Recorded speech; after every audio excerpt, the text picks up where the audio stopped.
بسم الله الرحمن الرحيم. ومن أحسن قولا ممن دعا إلى الله وعمل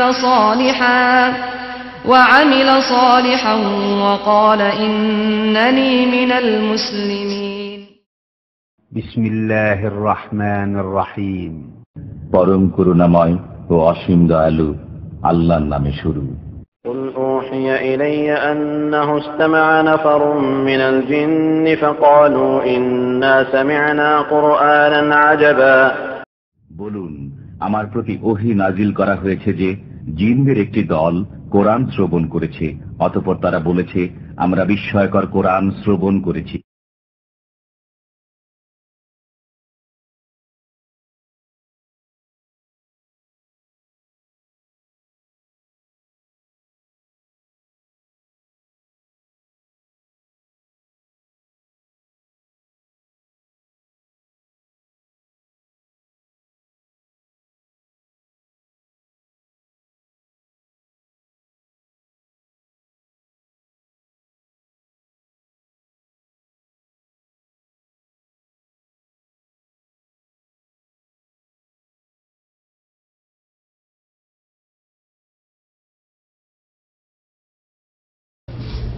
السلام عليكم ورحمة الله وبركاته. إن الحمد لله نحمده ونستعينه ونستغفره ونعوذ بالله من شرور أنفسنا ومن سيئات أعمالنا. من يهده الله فلا مضل له ومن يضلله فلا هادي له.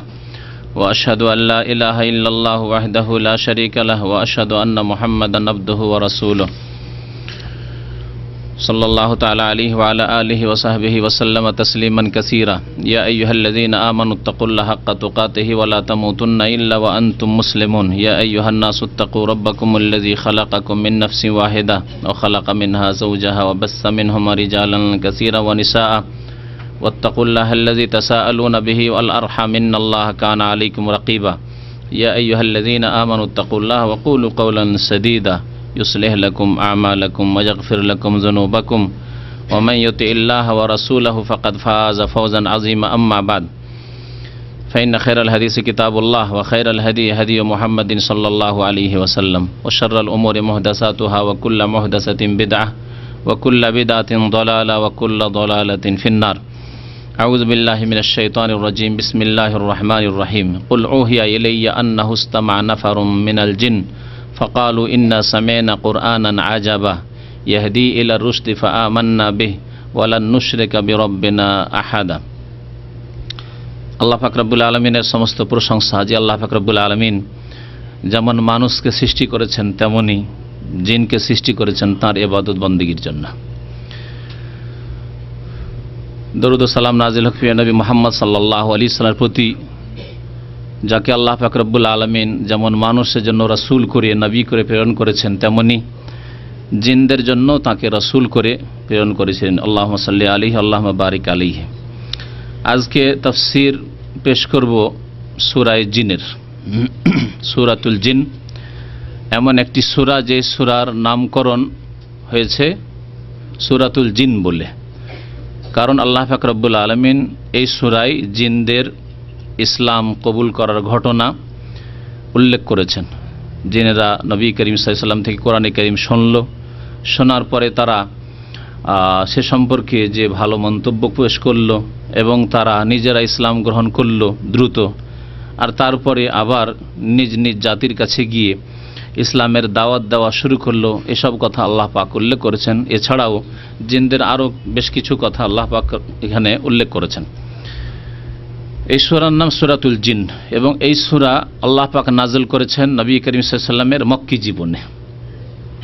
এখানে তাফসীর শুরু করার আগে বলবো যে এই সূরা নাযিল করে আল্লাহ পাক রব্বুল আলামিন নবী করিম সাল্লাল্লাহু আলাইহি ওয়াসাল্লামকে মক্কি জীবনে যে জীবন ছিল নবী সাল্লাল্লাহু আলাইহি ওয়াসাল্লামের এবং মুসলিমদের দুর্বলতার জীবন, কমজোরির জীবন এবং নির্যাতন জুলম অত্যাচার বরদাস্ত করার জীবন, সেই জীবনে সেই সময়গুলিতে আল্লাহ পাক নবী সাল্লাল্লাহু আলাইহি ওয়াসাল্লামকে সাহাবায়ে কেরামদেরকে সান্ত্বনা দিয়েছেন এবং এতে সান্ত্বনা রয়েছে কিয়ামত পর্যন্ত প্রত্যেক দায়ীর জন্য, প্রত্যেক আল্লাহ পাক রব্বুল আলামিনের দ্বীনের দিকে আহ্বানকারী ভাইদের জন্য।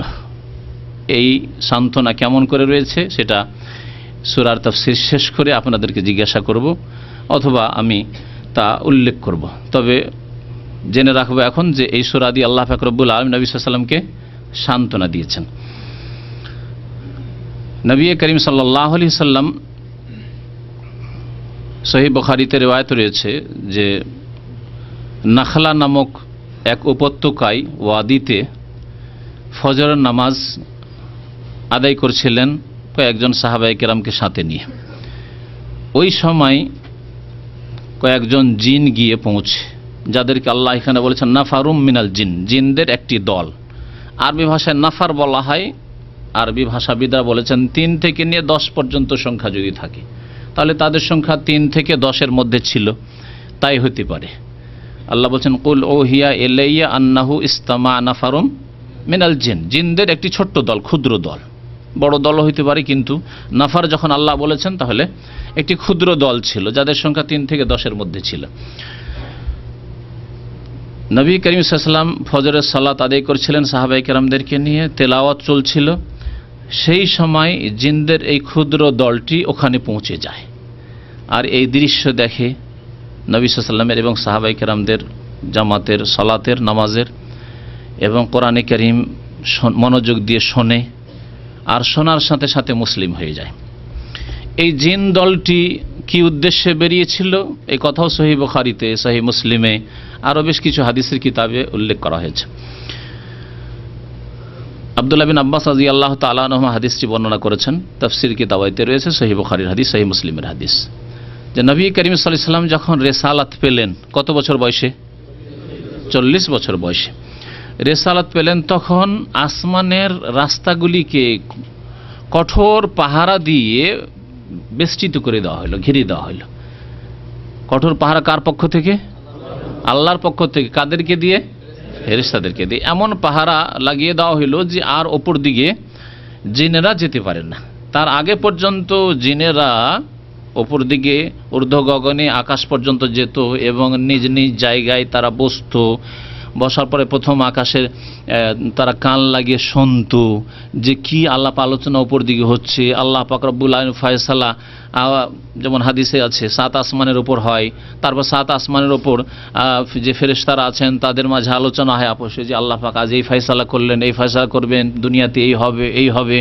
তারপরে সেখান থেকে জিজ্ঞাসা করে 6ষ্ঠ আসমানের ফেরেশতারা যে কি হইল, তারা জানতে পারে। 5ম আসমান, এই 4র্থ, 3য়, 2য় করে আসমানি দুনিয়া যেটিকে বলা হয়, মানে প্রথম আসমান, প্রথম আসমানে এই সংবাদগুলি পৌঁছে যায় আর আপোষে ফেরেশতারা আলোচনা করে। এই ফেরেশতাদের কাছ থেকে কান লাগিয়ে এই জিনেরা শোনার চেষ্টা করত এবং কিছু কথা যদি সামান্য শুনে নিত, দৌড় দিয়ে এসে গণকদেরকে, এই জিন শয়তানদের বন্ধু গণকদেরকে, এদেরকে জানিয়ে দিত যে পৃথিবীতে এই হতে যাচ্ছে। আর গণকরা তখন এই একটি সত্যতে 99টি মিথ্যা মিশিয়ে দিয়ে তারা বলতো, যেমন নবী করিম সাল্লাল্লাহু আলাইহি ওয়াসাল্লামের হাদিসে আছে, একটি যদি সত্য হয়ে যায় তাহলে অধিকাংশ মানুষ বিশ্বাস করে ফেলতো। দেখো যেমন বলেছিল তেমন হইল, যা বলেছিল তাই হইল। আর আজ পর্যন্ত ওই গণকদের ওপর এক শ্রেণীর লোকেরা আস্থা করতে থাকে। নবী সাল্লাল্লাহু আলাইহি ওয়াসাল্লাম ফায়াকযিবুনা মাহু মিয়াতু কাযিবা, এই গণকরা 100টি ঝুট বলে, মিথ্যা বলে, একটি হয়তো কখনো সত্য হয়ে যায়। তো এই কাজটি তারা খুব বেশি বেশি করতে পারতো আর আসমানের দিকে যেতে পারতো। নবী করিম সাল্লাল্লাহু আলাইহি ওয়াসাল্লাম যখন নবুয়ত পেয়ে গেলেন, রিসালাত পেয়ে গেলেন, তখন এই রাস্তা বন্ধ হয়ে গেল। এত কঠোর পাহারা, আর উপর দিকে যাওয়ার চেষ্টা করলে উল্কাপিণ্ড দিয়ে, অগ্নিশিখা দিয়ে মারাত্মক আঘাত করা হয়, তাদেরকে ধ্বংস করে দেওয়া হয়, মেরে যাওয়ার সাহসই আর করতে পারে না। এত পাহারা কেন হইল?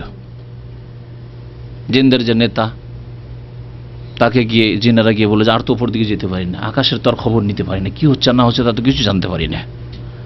এমনটা হইল কেন? নেতা তো জ্ঞানী, বলছে যে নিশ্চয়ই কিছু পৃথিবীতে ঘটেছে, একটা কিছু ঘটেছে, খবর নাও তোমরা। আচ্ছা, দলে দলে ছুটো, কে কোন দিকে যাবে, কে কোন দিকে যাবে, কেউ ভারতে, কেউ চীনে, কেউ জাপানে, কেউ আটলান্টিকের দিকে, কেউ পশ্চিমে, কেউ পূর্বে, উত্তর, দক্ষিণ, সারা বিশ্বে খোঁজ খবর নাও, কোথায় কি হয়েছে। একদল তেহামার উদ্দেশ্যে, অর্থাৎ তেহামা বলা হয় মক্কা মদিনার আশেপাশের এলাকা, হেজাজও বলা হয়, তেহামা, গৌর, বিভিন্ন ভাগ আছে, ভৌগোলিক ভাগ আছে আরব জাজিরার, আরব উপদ্বীপের। তো এই এলাকায় যে জিন দলটি এসেছিল সেই জিন দলটি ঘুরতে ঘুরতে খবর নিতে কোথায় কি হচ্ছে করতে করতে এইখানে এসে পৌঁছে নাখলা নামক উপত্যকায়।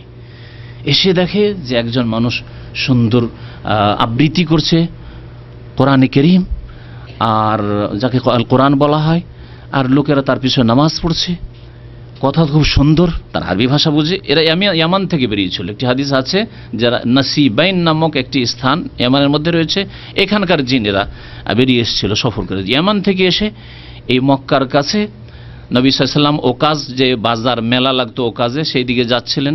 ওই সময় ফজরের নামাজের সময় ছিল, ফজরের নামাজ পড়লেন নবী সাল্লাল্লাহু আলাইহি ওয়াসাল্লাম সাহাবায়ে কেরামদেরকে নিয়ে। তো এই কোরআন তেলাওয়াত তারা শুনল। শোনার পরে সাথে সাথেই তারা বিশ্বাস করলো যে যা তেলাওয়াত হচ্ছে সব ঠিক, এবং ইনি যে তেলাওয়াত করেছেন ইনি সত্যিকার নবী রাসূল, আল্লাহর পক্ষ থেকে এসেছেন, শেষ রাসূলের কথা যে শুনেছি আমরা। সুতরাং আমরা ঈমান নিয়ে আসবো, পরকালের প্রতি বিশ্বাস, আল্লাহর প্রতি বিশ্বাস, জান্নাত জাহান্নামে বিশ্বাস, ইসলাম তারা কবুল করলো। কবুল করার পরে চলে গেল এরা স্বজাতির কাছে, গিয়ে ইসলামের দাওয়াত দেওয়া শুরু করলো। জিনেরা, যারা জিনদের মধ্যে থেকে কোনো নবী রসুল আসেনি, কোনোদিন আসেনি, কিন্তু জিনদের মধ্যে নাজির আছে, সতর্ককারী, সাবধানকারী, দায়ী আছে তাদের। এরা দায়ী হয়ে নিজের জাতির কাছে গেল এবং জাতিকে দাওয়াত দেওয়া শুরু করলো। তাদের মধ্যে অনেকে ঈমান নিয়ে আসলো, অনেকে কুফরি করলো। যেমন মুসলিম জাতির অবস্থা আজকাল, অনেকে নামাজি, অনেকে বেনামাজি, অনেকে তৌহিদবাদী, একত্বে বিশ্বাসী, অনেকে কবর মাজার পূজারী, পীর পূজারী। ওই রকম মানব জাতির মধ্যে যে অবস্থা, অনেকে বহুত্ববাদে বিশ্বাসী, মুশরিক, পৌত্তলিক, আর অনেকে একত্বে বিশ্বাসী, আল্লাহর তৌহিদে বিশ্বাসী। তো এইভাবে তারা ইসলামের দাওয়াত দেওয়া শুরু করলো এবং প্রথম দল জিনদের নবী করিম সাল্লাল্লাহু আলাইহি ওয়াসাল্লাম থেকে কোরআনে কারীমের আয়াতগুলি শুনে গিয়ে ইসলাম কবুল করে ফিরে গেল। যার কথা আল্লাহ পাক রব্বুল আলামিন নবী করিম সাল্লাল্লাহু আলাইহি ওয়াসাল্লামকে নামাজের পরে জানিয়ে দিলেন। নামাজ শেষ হলো, জানিয়ে দিলেন ওয়াহির মাধ্যমে যে হে নবী, তোমার কাছে কিছুক্ষণ আগে জিনেরা এসেছিল, কোরআন শুনে গেল। এবং কোরআন চমৎকার কোরআন, এত সুন্দর কথা যা জীবনেও কোনোদিন আমরা শুনিনি। এইসব কথাবার্তা তারা মন্তব্য করে গেল। আরও কি কি বলে গেল আল্লাহ পাক রব্বুল আলামিন এই সূরার জন্য সেই বিষয়গুলি উল্লেখ করেছেন, যার তাফসীর তরজমা করে আপনাদের সামনে পেশ করব। আর এই মর্মেই একই বিষয়কে আল্লাহ পাক আর 4টি আয়াতে উল্লেখ করেছেন সূরাতুল আহকাফে। সূরা আহকাফ 26 পারার প্রথম সূরা, সেই সূরার শেষ দিকে আয়াত নম্বর 29 থেকে 29, 30, 31, 32 এই 4টি আয়াতে আল্লাহ পাক রব্বুল আলামিন উল্লেখ করেছেন এই জিনদেরই ইসলাম কবুল করার ঘটনা। মহান আল্লাহ ইরশাদ করেছেন, ওয়াইজ সারাফনা ইলাইকা নাফারাম মিনাল জিন্নি ইয়াস্তামিউনাল কুরআন ফালাম্মা হাযারুহু ক্বালু আনসিতু ফালাম্মা কুদিয়া ওয়াল্লাউ ইলা কওমিহিম মুনজিরিন। যদি সূরা জিনের তাফসীর করে সময় থাকে তো 26 পারার এই 4টি আয়াতেরও স্মরণ করিয়ে দেবেন। যদি ভুলে যায় তাফসীর ইনশাআল্লাহ তাআলা করে দেব, আর না হলে আপনাদেরকে তার হাওয়ালা বলে দিলাম। সেই আয়াতগুলির তাফসীর আপনারা পড়ে নেওয়ার চেষ্টা করবেন, যাতে করে বিষয়টি আরও সম্পূর্ণ হয়ে যায়। অধিকাংশ কথাগুলি সূরা জিনে চলে এসেছে। তার মহান আল্লাহ ইরশাদ করছেন, কুল, হে নবী, কুল মানে বলো, বলে দেন। আল্লাহ পাক সম্বোধন করছেন কাকে? নবীকে। সুতরাং এর অর্থ যদি বলো করা যায় তো কোনো দোষ নেই, কারণ অনেকে ভাবতে পারে আরে নবীকে বলা হচ্ছে বলো, আমি তো বলছি না, আপনি বলছেন না, কে বলছেন? আল্লাহ, যে নবীর রব, নবীর সৃষ্টিকর্তা, নবীকে নবুয়ত রিসালাত দানকারী, তিনি বলছেন কুল, হে নবী বলো। সুতরাং কোন তরজমায় কোরআন কারীমের অনুবাদে যদি বলো লেখা থাকে কোনো অসুবিধা নেই, কারণ আল্লাহ পাক তার নবীকে বলছেন বলো। আর যদি কোনো তরজমা করতে বলে হে নবী বলুন, তাহলে ওই রকমই বলুন যেমন আমরা আজকাল এক শ্রেণীর লোকেরা নিজের ছেলে মেয়েদেরকেও আসেন বসেন তেমনই ধরে নেন, অসুবিধা নেই। অথবা আমাদের দিকে লক্ষ্য করে যদি বলা যায় তো হে নবী বলুন, কিন্তু আমরা বলছি না, কে বলছেন? আল্লাহ পাক তার রাসূল সাল্লাল্লাহু আলাইহি ওয়াসাল্লাম তার বান্দাকে বলছেন কুল, হে নবী বলো বা বলে দাও, জানিয়ে দাও। উহিয়া ইলাইয়া, কাকে জানিয়ে দেবে? কাকে জানিয়ে দেবে? হ্যাঁ, মানুষ জাতিকে। কারণ মানুষরা জানে না, তুমি তোমার উপর ওহী নাজিল করেছি, এই কথাগুলি জানিয়ে দাও যে তোমরা ইসলাম কবুল করতে চাও না অনেকে, আর যারা ইসলাম কবুল করেছে তাদের জন্য সুসংবাদ হবে। যারা আলহামদুলিল্লাহ আলহামদুলিল্লাহ, আবু জাহল আবু লাহাব যদি ইসলাম কবুল নাও করে তো অনেক জিন ইসলাম কবুল করেছে। আমাদের উদ্দেশ্য হচ্ছে মানুষ এবং জিনকে জাহান্নাম থেকে উদ্ধার করা, রক্ষা করা।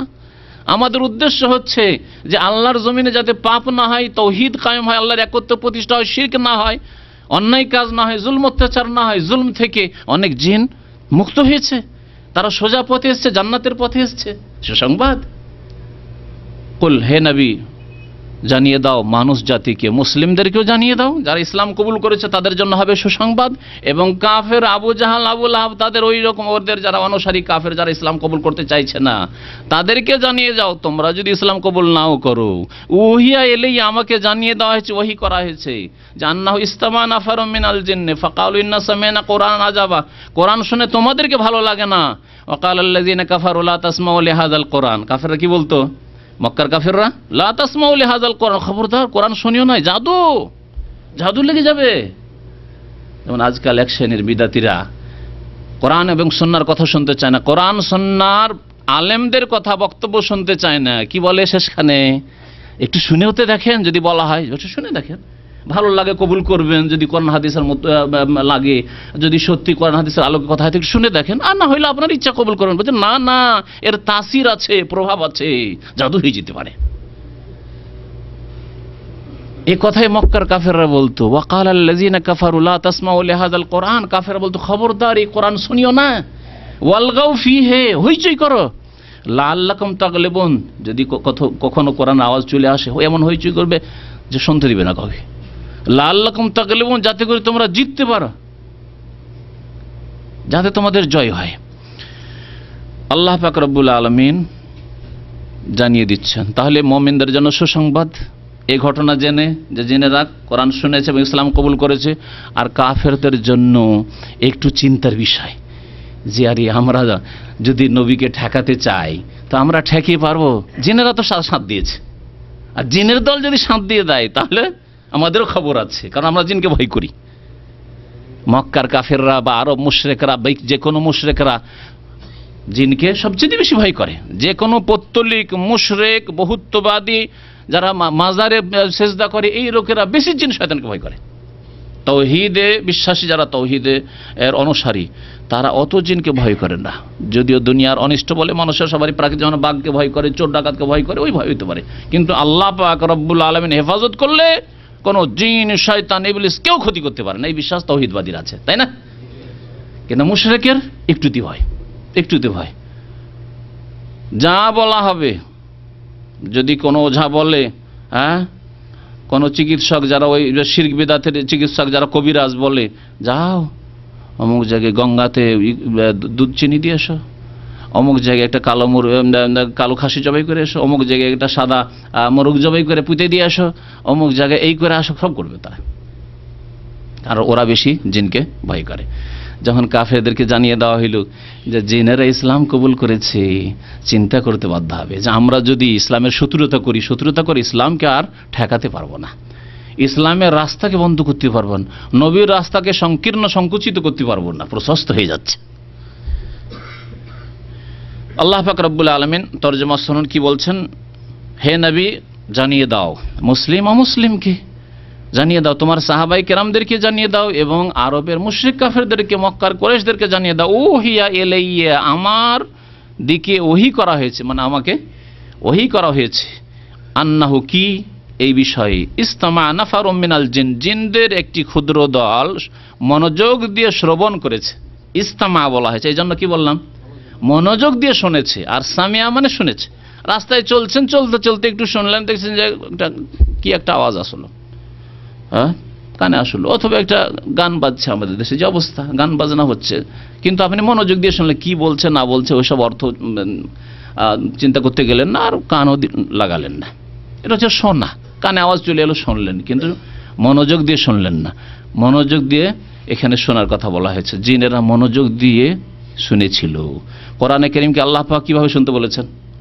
মনোযোগ দিয়ে শুনতে। ওয়াইজা কুরিয়াল কোরআনও ফাস্তামিউ, যখন কোরআনে কারীমের তিলাওয়াত হবে তখন মনোযোগ দিয়ে শুনিও। আমরা গাড়িতে বসে থাকি, কোরআন চলতে আছে আর আপোষে গল্পও চলতে আছে, না, খবরদারি কাজ করবেন। আল্লাহ বলছেন ফাস্তামিউ, মনোযোগ দিয়ে শোনো। ওয়ানসিতু, তাহলে চুপ হয়ে শোনো। মনোযোগ দিয়ে শোনা মানে চুপ হয়ে শুনতে হবে, নীরবতার সাথে শোনো। ইস্তামা নাফারুম মিনাল জিনদের একটি ক্ষুদ্র দল মনোযোগ দিয়ে শ্রবণ করল। শোনার পরে কি বলল? ফাকালু, তারা বলল, ইন্না সামি'না কুরআনান আজাবা, আমরা শুনেছি এক আশ্চর্যজনক কোরআন, এক বিস্ময়কর কোরআন, আজব কোরআন শুনেছি। সেই কোরআন কি করে, উদ্দেশ্য কি কোরআনে কারীমের? আল্লাহ কেন নাযিল করেছেন? ইয়াহদি ইলা রুশদ, যে কোরআন সঠিক পথ প্রদর্শন করে। ইয়াহদি দেখায়, হাদা ইয়াহদি দেখায়, কি দেখায়? সঠিক রাস্তা দেখায়। ইয়াহদি ইলা রুশদ, রুশদ মানে সঠিক পথ, সরল পথ অর্থ করলাম, কিন্তু রুশদের তাফসীর এর চাইতে ব্যাপক। রুশদ মানে হচ্ছে যাতে ইহকাল পরকালের সার্বিক কল্যাণ আছে, এ হচ্ছে রুশদ। আর কেউ যদি হিদায়াতের পথ নেই, আল্লাহ পাক রব্বুল আলামিনের দেওয়া পথ গ্রহণ করে, নবী সাল্লাল্লাহু আলাইহি ওয়াসাল্লামের তরিকা মোতাবেক চলে, তাহলে সেই ব্যক্তি দুনিয়া এবং আখিরাতের সার্বিক কল্যাণ হাসিল করবে না, করবে না? এর নাম হচ্ছে রুশদ। তো এই কোরআনে কারীম কি করে? ইয়াহদি ইলা রুশদ, সহজ সরল পথ প্রদর্শন করে। এই শুনেই আমরা কি করলাম, আর বিলম্ব নেই, চিন্তা করি, বাবা মার সাথে পরামর্শ করি, আচ্ছা দেখি দেশের অবস্থা কি, হ্যাঁ, একটু স্ত্রীর সাথে বোঝাপড়া করি। অমুসলিমদের ক্ষেত্রে অমুসলিম ইসলামকে হক জানলো, জানার পরে বিভিন্ন অজুহাত, একটু বাপ মাকে জিজ্ঞেস করে দেখি, একটু স্ত্রীর সাথে বোঝাপড়া করি, পরামর্শ করি। না, ফাআমান্না বিহি, শুনেছি আর সত্য বুঝে নিয়েছি, অনুধাবন করতে পেরেছি, ফাআমান্না বিহি, ঈমান নিয়ে এসেছি। ও হচ্ছে একজন জ্ঞানী মানুষের, জ্ঞানী জিনের পরিচয়। এই জিনেরা এই জ্ঞানের তাদের পরিচয় দিয়েছিল। ওই রকমই যারা শিরক বিদআতে লিপ্ত আছেন, অথবা পাপের কাজে লিপ্ত আছেন, হারাম খাওয়ায় লিপ্ত আছেন, সুদের ব্যবসায়, হারাম ব্যবসায় লিপ্ত আছেন, না না ব্যবসায় তো অনেক ইনকাম হচ্ছে, এটা ছাড়বো হারাম ব্যবসা, এটা আমার বাবাকে একটু জিজ্ঞেস করে নি, এছাড়া মায়ের সাথে একটু বোঝা পড়া করে নি, স্ত্রীকে একটু জিজ্ঞেস করি, দাড়িটা রাখবো, না না না একটা স্ত্রীকে জিজ্ঞাসা করি। অধিকাংশ মুসলিমদের অবস্থা, দাড়ি রাখতে গেলে প্রথম হোম মিনিস্টারকে জিজ্ঞেস করতে হবে, হোম মিনিস্টার। ফাআমান্না বিহি, জেনেছি নবীর তরিকা, সুতরাং ঈমান নিয়ে এসেছি, এখন আমল করতে হবে। এই না যে এখন আচ্ছা পরামর্শের দরকার আছে, বিলম্ব না, কোনো অবকাশ নেই। ফাআমান্না বিহি, ঈমান যখন নিয়ে এসেছি, সুতরাং ঈমান পরিপন্থী, ঈমানের বিপরীত কোনো কাজ করব না। সুতরাং ওয়ালান নুশরিকা বিরাব্বিনা আহাদা, আমাদের রবের সাথে আমরা কখনো কাউকে শরীক করব না, অংশীদার বানাবো না। তাওহীদের নাম ইতিবাচক, আল্লাহর প্রতি ঈমান নিয়ে এসেছি, সুতরাং আমরা শিরক করব না। আর আমরা জাতিতে মুসলমান সমস্ত শিরিক করি, খাজা বাবার দরবারে যাই, আটরসিতে যাই, শাহজালালে যাই, আর মনে করি ওই সব জায়গায় গেলে পাওয়া যায়। এর নাম ঈমান নয়, এর নাম ইসলাম নয়, এর নাম তাওহীদ নয়। এই ইসলাম আল কোরআনে নাজিল হয়নি। ওয়া আন্নাহু তাআলা জাদ্দু রাব্বিনা, তারপরে আল্লাহ পাক রব্বুল আলামিন বেশ কিছু গুণাবলী উল্লেখ করছেন এই জিনেরা, মুমিন জিনেরা। ওয়া আন্নাহু তাআলা জাদ্দু রাব্বিনা, আর জেনে রাখো যে আমাদের রবের মর্যাদা, জাদ্দুন মানে হচ্ছে মর্যাদা, আজমত। ওয়া আন্নাহু তাআলা, তাআলা মানে হচ্ছে উচ্চ, আল্লাহ তাআলা বলছি মানে মহান আল্লাহ বলছেন, আল্লাহ তাআলা, আল্লাহ তাআলা বলেন আর মহান আল্লাহ বলেন একই কথা। মহান আল্লাহ বলেন বাংলায় বললেন, আল্লাহ তাআলা হচ্ছে আরবিতে। কাল আল্লাহ তাআলা মানে মহান আল্লাহ বলেছেন। ওয়া আন্নাহু তাআলা জাদ্দু রাব্বিনা, আমাদের রবের মর্যাদা অতি উচ্চ। সুতরাং যার মর্যাদা এত উঁচা, যেই মর্যাদা কারো নেই, যিনি সমস্ত কিছু সৃষ্টি করেছেন, যার মধ্যে কোনো দুর্বলতা নেই, যিনি সমস্ত দুর্বলতা ত্রুটি থেকে পবিত্র মুক্ত, তিনি আবার স্ত্রীর মুখাপেক্ষী হন নাকি? স্ত্রীর মুখাপেক্ষী এই জন্য যে এই অবস্থায় প্রথম কথা আমি এই যৌবনে থাকতে পারবো না, স্ত্রী না হইলে দুর্বলতা, থাকতে পারবো না, দুর্বলতা নয়। আচ্ছা, তারপরে আমার অনেক কাজ কাম রয়েছে, বাড়ির কাজগুলি কে সামলাবে? আমার খাবার কে তৈরি করে দেবে? আমার কাপড়গুলি কে পরিষ্কার করে দেবে? আমার বাড়ির ভিতর দেখাশোনা কে করবে? কে সামলাবে? আল্লাহ না করে কোনো মানুষের স্ত্রী যদি মারা যায়, তাহলে তারপরে সংসার চালানো কত যে মুশকিল, তার জন্য দু চারটা ছেলে মেয়ে আছে তাদেরকে নিয়ে, তা সেই অনুধাবন করতে পারবে ভালো করে যার এই অবস্থা ঘটেছে, তাই না? আর আমরা যতটা এমনি ইলমুল ইয়াকিন দিয়ে, মানে নিজের জ্ঞান দিয়ে যতটা অনুধাবন করতে পারি, তো আমরা দুর্বল। আল্লাহ পাক রব্বুল আলামিনের স্ত্রীর প্রয়োজন নেই, কারণ তিনি ত্রুটি মুক্ত। আর ছেলে মেয়েদের প্রয়োজন হয় মানুষের, কারণ আমরা দুর্বল, কমজোর। একটু বয়স বেশি হয়ে আসলে আর কাজকর্ম করতে পারবো না, কিন্তু আরো হয়তো 20 বছর বাঁচবো, কে দেখবে, এই চিন্তা, তাই না? ইত্যাদি ইত্যাদি। শুধু এই দিক না, আরো অনেক দিক রয়েছে। আমি যে কাজগুলি করে গেলাম, কিছুটা করতে পারলাম, বাকি থেকে গেল। এই কাজগুলি যদি ভালো কিছু ছেলে যদি আমার থাকে, ছেলেগুলিকে মানুষ করতে পারি, তো এই কাজগুলি এগিয়ে নিয়ে যাবে। দুর্বল আমরা, কিন্তু আল্লাহ পাক রব্বুল আলামিন কোনো কালে গিয়ে কি বার্ধক্যে চলে আসবেন, কমজোর হয়ে যাবেন, যে কাজগুলি আর সামলাতে পারছেন না, সুতরাং ছেলে দরকার না। সুতরাং আল্লাহ পাক রব্বুল স্ত্রীও গ্রহণ করেননি, আর সন্তান সন্ততিও গ্রহণ করেননি। তাই যিনারা বললেন যে লাম ইয়াত্তাখিজ, কি বলছেন, ওয়া আন্নাহু তাআলা জাদ্দু রাব্বানা মাত্তাখাযা সাহিবাতান ওয়ালা ওয়ালাম ইয়াত্তাখিজ, অন্য আয়াতে আছে ওয়া আন্নাহু তাআলা জাদ্দু রাব্বানা, আমাদের রবের মর্যাদা অতি উচ্চ, সুতরাং তিনি স্ত্রীও গ্রহণ করেনি। সাহেবা, সাহেব মানে সাহেব পুরুষ ব্যক্তি, আর সাহেবা মানে সঙ্গী, তার সঙ্গিনী। স্ত্রী গ্রহণ করেননি, ওয়ালা ওয়ালাদা, আর সন্তান সন্ততিও গ্রহণ করে। ওয়ালাদ মানে শুধু ছেলে নয়, আজকালকার আরবি ভাষায়, মাতৃভাষায় এরা ওয়ালাদ বলছে ছেলে, কিন্তু ওয়ালাদ মানে সন্তান সন্ততি, ছেলে হইতে পারে, মেয়ে হইতে পারে। আর ইবনুন মানে শুধু ছেলে, ছেলে সন্তান, আর বিনতুন মানে মেয়ে সন্তান। আর ওয়ালাদ যখন বলবেন তখন ইবন আর বিন দুটোকে শামিল। ওয়ান্নাহু কানা ইয়াকুলু সাফিহুনা আলাল্লাহি শাতাতা, জিনদের বক্তব্য চলছে। জিনরা আরো বলল যে ওয়ান্নাহু কানা ইয়াকুলু সাফিহুনা, আমাদের নির্বোধরা বলতো।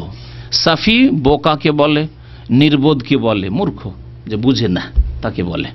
সায়াকুলু সুফাহাউ মিনান নাস, আল্লাহ তাআলা বলছেন। সাফির বহুবচন হচ্ছে সুফাহা, দ্বিতীয় পারার প্রথম আয়াত কি, সায়াকুলু সুফাহা মিনান নাস, নির্বোধ লোকেরা, বোকা লোকেরা বলবে, মা ওয়াল্লাহু মান কিবলাতিহিম আল্লাতী কানু আলাইহা, যে কিবলার উপর মুহাম্মদ সাল্লাল্লাহু আলাইহি ওয়াসাল্লাম ছিল, সেই কিবলা থেকে কেন ফিরল? মূর্খ লোকেরা বলে। আল্লাহ পাক রব্বুল আলামিন বলেছেন ফিরেছে। আল্লাহ পাক রব্বুল আলামিন ইবাদত চান, আল্লাহ পাক যেমন চেয়েছেন তেমন ইবাদত বন্দেগী করতে হবে। যতদিন বলেছেন বাইতুল মুকাদ্দাসকে সামনে করে নামাজ পড়ো, ততদিন তাই করলেন নবী সাল্লাল্লাহু আলাইহি ওয়াসাল্লাম। যখন বললেন যে ফাওয়াল্লি ওয়াজহাকা শাতরাল মসজিদিল হারাম, এখন মসজিদে হারাম কাবার দিকে ফিরো, আল্লাহ পাকের আদেশ হলে ফিরে গেলেন। এখানে আবার নির্বোধ হওয়ার পরিচয় হচ্ছে যে মা ওয়াল্লাহু মান কিবলাতিহিম আল্লাতী কানু আলাইহা, কেন ফিরলেন, কেন করলেন। সুতরাং এই কেনর প্রশ্ন এক শ্রেণীর লোকে যে করে, কেন এতে উজু নষ্ট হবে, কেন এইটা হবে, এটি নির্বোধের পরিচয়। আল্লাহ পাক রব্বুল আলামিন তার ইবাদত করতে বলেছেন এবং তার ইবাদতের জন্য সৃষ্টি করেছেন। সুতরাং যেইভাবে তিনি বলেছেন এবং যেভাবে তাঁর রাসূল সাল্লাল্লাহু আলাইহি ওয়াসাল্লাম বলেছেন, সেভাবে আপনাকে আমাকে ইবাদতবন্দি করতে হবে। তার কারণ কজ জানলাম না জানলাম তার প্রয়োজন করে না। যদি কোরআন হাদিসে থাকে তো আলহামদুলিল্লাহ, যদি কারণ না থাকে তো আলহামদুলিল্লাহ। বললেন তারা যে আমাদের নির্বোধরা কি বলে, সাফি এক বচন বলা হয়েছে। এই জন্য কেউ কেউ এখানে তাফসীর করেছে, যেমন তাফসীর ইবনে কাসিরে দুটি তাফসীর উল্লেখ করা হয়েছে, সাফি এক বচন। তো আমাদের বেকুফ, আমাদের নির্বোধ বলে থাকে যে কি বলে থাকে, আলাল্লাহ শাতাত, আল্লাহ সম্পর্কে বাড়াবাড়ি কথা, সীমা অতিরিক্ত কথা, আল্লাহর সাথে শরীক করে দেওয়া কি সীমা লঙ্ঘন। হ্যাঁ, আল্লাহ পাক রব্বুল আলামিনের সন্তান সন্ততি আছে, এগুলো হচ্ছে সীমা লঙ্ঘন। আল্লাহ নেই, সীমা লঙ্ঘন। আল্লাহ পাক রব্বুল আলামিন ওলিয়া উলিয়াকে দায়িত্ব, বুজরুগানের দিনকে দায়িত্ব দিয়েছেন, তারা দিতে পারে, এগুলি হচ্ছে শাতাতা, সীমা লঙ্ঘন। আল্লাহ পাক রব্বুল আলামিন যত রকমের নাফরমানি আছে, আকীদার ক্ষেত্রে হোক, আমলের ক্ষেত্রে হোক, বিরুদ্ধাচরণ হচ্ছে সীমা লঙ্ঘন, শাতাতা। আমাদের নির্বোধ কেউ কেউ তাফসীর করেছেন এক বচন যখন বলা হয়েছে, তো বুড়া ইবলিসকে উদ্দেশ্য করে এই জিনেরা বলেছে। যে জিনেরা মুসলমান হইল, তারা বলল যে আমাদের যে নির্বোধ আছে না বুড়া, ও চরম অন্যায় কথা বলেছে, আমাদেরকে শিরক কুফরি শিখিয়েছে বুড়ো ইবলিস। আদম আলাইহিস সালামকে সিজদা করতে আল্লাহ বলেছেন, সেটা যদি করতো তো এরকম কাজ হইতো না, সেই সবকে গুমরা করে রেখেছে। আর অন্যরা বলেছেন না, সাফি বলা হয়েছে, কিন্তু উদ্দেশ্য করা হয়েছে যে কোনো নির্বোধকে উদ্দেশ্য করা হয়েছে। আমাদের মধ্যেকার যারা নির্বোধ, তারাই আল্লাহ সম্পর্কে বাড়াবাড়ি কথা বলে থাকে। ওয়ান্নাহু কানা ইয়াকুলু সাফিহুনা আলাল্লাহি শাতাতা ওয়া আন্না যানান্না আল্লান তাকুল আল ইনসু ওয়াল জিন্নু আলাল্লাহি কাযিবা। তারপর জিনেরা আরো তাদের বক্তব্য বৃদ্ধি করলো, বাড়াইলো, যে আমরা আগে মনে করতাম যে মানুষ এত শ্রেষ্ঠ আল্লাহর মখলুক, জিন এত শক্তিশালী মখলুক, এরা আগে আল্লাহ পাক এইভাবে সৃষ্টি করেছেন শক্তি দিয়ে, ক্ষমতা দিয়ে, বুদ্ধি দিয়ে, বিবেক দিয়ে, হিতাহিত জ্ঞান দিয়ে, এরা আল্লাহ সম্পর্কে মিথ্যা কথা বলবে? এটা হইতে পারে না, এরকম ধারণা ছিল। কিন্তু আসলে আমাদের ধারণা ভুল।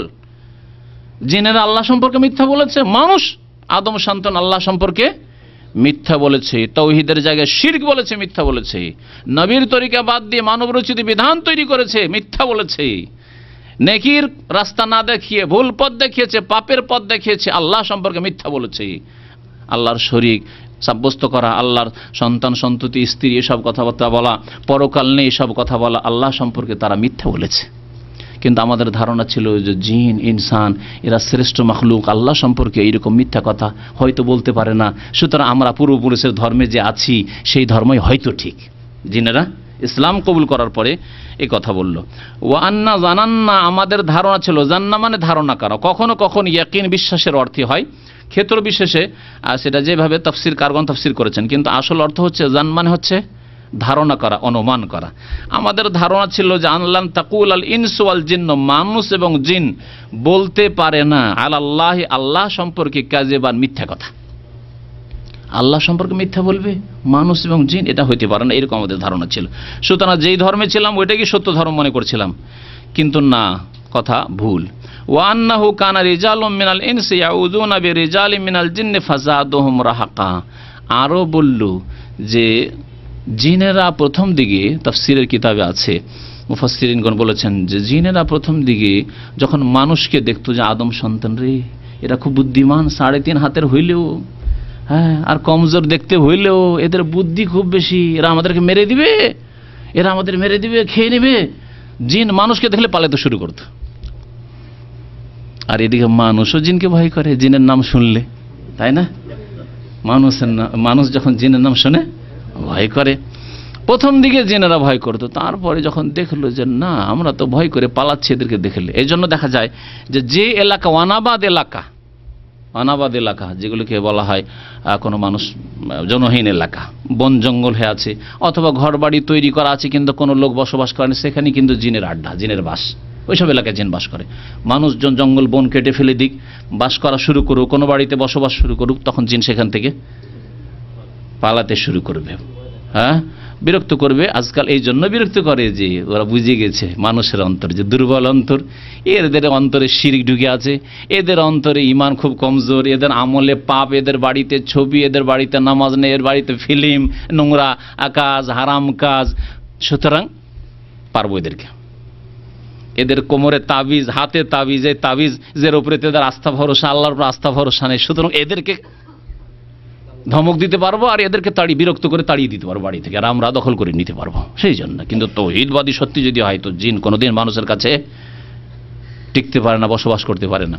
তাই প্রথম দিকে জিন ভয় করতো। কিন্তু আরবের মুশরিকরা প্রাচীন যুগে 1400 বছর আগে কোনো উপত্যকায় খোলা মাঠে, জনহীন মাঠ, সেখানে যখন নামতো, জিনের আছে ওই সব এলাকায়, স্বাভাবিক, যেখানে মানুষ নেই সেখানে জিন আছে, বলতো আউযু বিসাইয়্যিদি হাযাল ওয়াদি মিন সুফাহাই কওমিহি। এই বাক্য বা এই ধরনের বাক্য বলতো। কি অর্থ? আশ্রয় গ্রহণ করছি এই উপত্যকার নেতার, সৈয়দ হাযাল ওয়াদি, এই মাঠের এই উপত্যকার যে সৈয়দ নেতা, অর্থাৎ ওই নেতা জিন, মাস্তান জিন, সেই নেতা জিনের আশ্রয় গ্রহণ করছি, শরণ নিচ্ছি, পানাহা নিচ্ছি, মিন সুফাহায়ে কওমিহি, এই নেতার জাতির যারা নির্বোধ লোক, জালেম যারা জিন, ওদের অনিষ্ট থেকে। অর্থাৎ হে নেতা জিন বাবা, তুমি তোমার জাতির যে জালেম জিনা রয়েছে তা থেকে রক্ষা করিও আমাদের। আরবের মুশরিকরা, মক্কার মুশরিকরা যখন ব্যবসা বাণিজ্যের জন্য বিভিন্ন কাফেলা নিয়ে সফর করতো, তখন যে কোনো মাঠে রাত হয়ে গেছে, নামতে হবে, এই মাঠে কোনো মানুষজন দেখি না, এই শিরকি বাক্য বলতো, আউযু বিসাইয়্যিদি হাযাল ওয়াদি মিন সুফাহাই কওমিহি। এই ভাষা শোনার পরে আশেপাশের জিনের আচারের কি বলছে রে, কি বলছে রে, এ তো আমাদেরকে দেখে ভয় করছে, আমাদের থেকে পানা চাইছে আমাদের বড় নেতার, তাহলে তো এদেরকে ভয় দেখানো যাবে, এদের ক্ষতি করা যাবে। তারপরে জিনেরা ভয় দেখাতে শুরু করলো মানুষকে, জিনেরা তখন মানুষের ক্ষতি করা শুরু করলো। তাই আল্লাহ পাক রব্বুল আলামিন এই জিনদের কথা উল্লেখ করে বলছেন যে তারা কি বলবো, আন্নাহু কানা রিজালুম মিনাল ইনসি, আর কথা হচ্ছে যে মানুষের মধ্য থেকে কিছু লোকেরা, কিছু পুরুষরা মানে কিছু লোকেরা কি করতো তারা, ইয়াউযুনা বিরিজালিম মিনাল জিন্নে, জিনদের বেশ কিছু জিনের কাছে কি করত, পানাহা নিত, আশ্রয় চাইতো। ফাজাদুহুম রাহাকা, সুতরাং তারা তাদের ভয় ভীতিকে আরো বৃদ্ধি করে দিল। রাহাকার একটি অর্থ হচ্ছে ভয়ভীতি, আরো ভয়ভীতি বাড়িয়ে দিল, ভয় দেখাতে বেশি শুরু করলো। তখন যখন বুঝতে পারলো যে না এরা আমাদেরকে ভয় করছে। আর কেউ কেউ এর তর্জমা করেছেন কোন অনুবাদকরা, রাহাক মানে হয় অহংকার, গর্ব, এ অর্থ হয়। তখন এই জিনদের অহংকার গর্ব আরো বেড়ে গেল, যে আমরা তোদের চাইতে শক্তিশালী আছি, তোরাকে বিচক্ষণ মনে হলে কি হবে, তোদেরকে পারবো। অহংকার গর্ব তখন তাদের আরো বেশি বেড়ে গেল।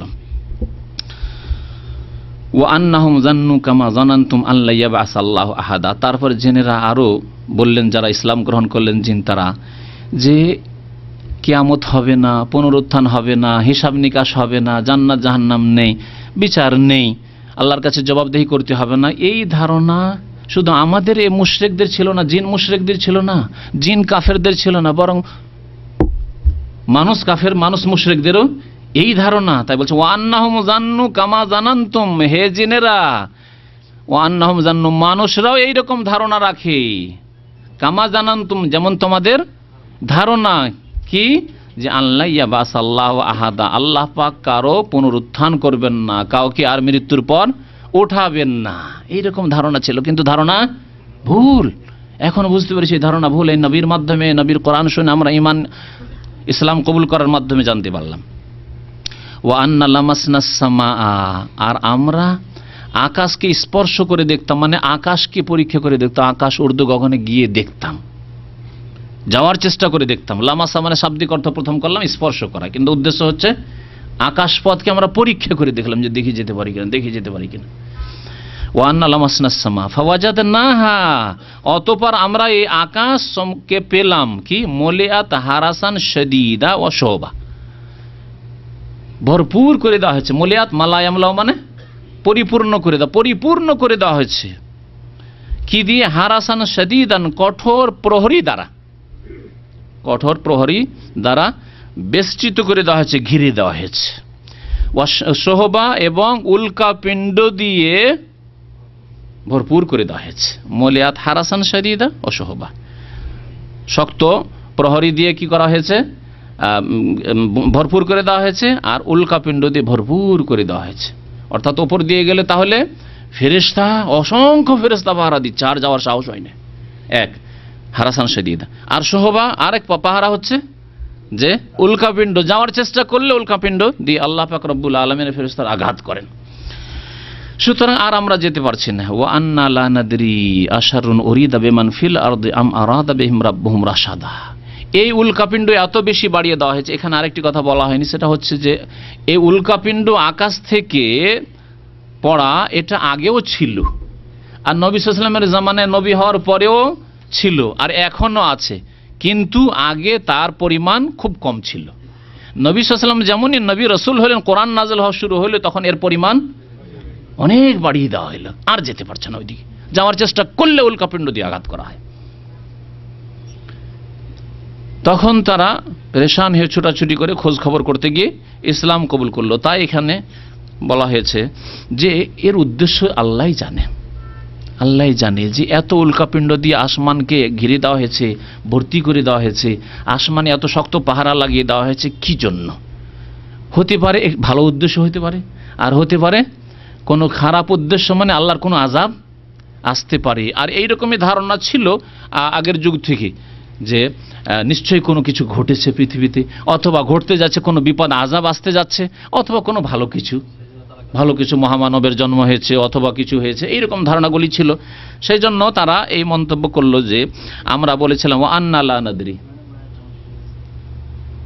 হ্যাঁ আরেকটা আয়াত, ঠিক কথা, ওয়া আন্না কুন্না নাকউদ মিনহা মাকআইদা লিস-সামহ, যে তারা আসমানের দিকে যেত, আসমানের দিকে তার আগের আয়াতের সাথে লাগিয়ে বলবো আন্না লামাসনাস সামা, আমরা আকাশকে পরীক্ষা করলাম, মানে আকাশের দিকে যাওয়ার চেষ্টা করলাম। ফাওয়াজাদনাহা, সুতরাং আকাশকে পেলাম কি অবস্থায়, মুলিআত, ভরপুর করে দেওয়া হয়েছে, হারাসান শাদীদা, কঠোর পাহারা দিয়ে, অশোহবা, এবং উল্কা পিণ্ড দিয়ে। ওয়া আন্না কুন্না নাকউদু মিনহা মাকআইদা লিস-সামহ, এবং আমরা শোনার জন্য আসমানের বিভিন্ন স্থানে কি করতাম, বসতাম। নাকউদু মিনহা, আসমানের বিভিন্ন আনাজ কানাচে বসতাম। মাকায়দা কি জন্য, লিসআমি, শ্রবণ করার জন্য, যে শুনে নিয়ে এসে গণকদেরকে বলবো, আকাশের খবর কিছু জানবো। ফামাইয়াস্তামিল আন, কিন্তু এখন যদি কেউ শুনতে চায়, ইয়াজিদ লাহু শিহাবান, তাহলে কি পায়, উল্কাপিণ্ড, অগ্নিশিখা পায়। রাসাদা মানে প্রস্তুত, আঘাত করার জন্য প্রস্তুত। রাসাদা একটি অর্থ। রাসাদা মানে হচ্ছে উঁত পেতে, উঁত পেতে থাকা মানে কি, লুকিয়ে আছে কিন্তু প্রস্তুত আছে, আসতে যাচ্ছে জিন, শয়তান ওপরের দিকে যাচ্ছে শোনার জন্য, আঘাত। এ হচ্ছে রাসাদার অর্থ। ইন্না রাব্বাকা লাবিল মিরসাদ, এই রাসাদা থেকে যে আল্লাহ পাক রব্বুল আলামিন আযাব দেওয়ার জন্য বা খবর নেওয়ার জন্য প্রস্তুত হয়ে রয়েছে। ইন্না রাব্বাকা লাবিল মিরসাদ। তারপরে তারা বলল যে এই যে আসমানে পাহারা লাগিয়ে দেওয়া হয়েছে আর ওপর দিকে আমরা যেতে পারছি না, শুনতে চেষ্টা করলেই উল্কাপিণ্ড দিয়ে আঘাত করা হয়, এর কারণ আল্লাহ ভালো জানে। ওয়া আন্না লা নাদরি, আমরা জানি না, আর আমরা জানি না। আশারুন উরিদা বিমান ফিল আরদ, পৃথিবীতে যারা আসে, পৃথিবীবাসী অর্থাৎ পৃথিবীবাসী যারা আছে তাদের সাথে অনিষ্টের ইচ্ছা করা হয়েছে। আম আরাদা বিহিম রাব্বুহুম রাশাদা, আর নাকি তাদের রব মানে আল্লাহ পাক তাদের সাথে কল্যাণের ইচ্ছা করেছেন। হইতে পারে আমাদের এতে মঙ্গল আছে, আকাশ প্রহরী দিয়ে ভর্তি করে দেওয়া হয়েছে, এতে আমাদের কল্যাণ আছে, আর না হলে এতে কোনো অনিষ্টই আছে।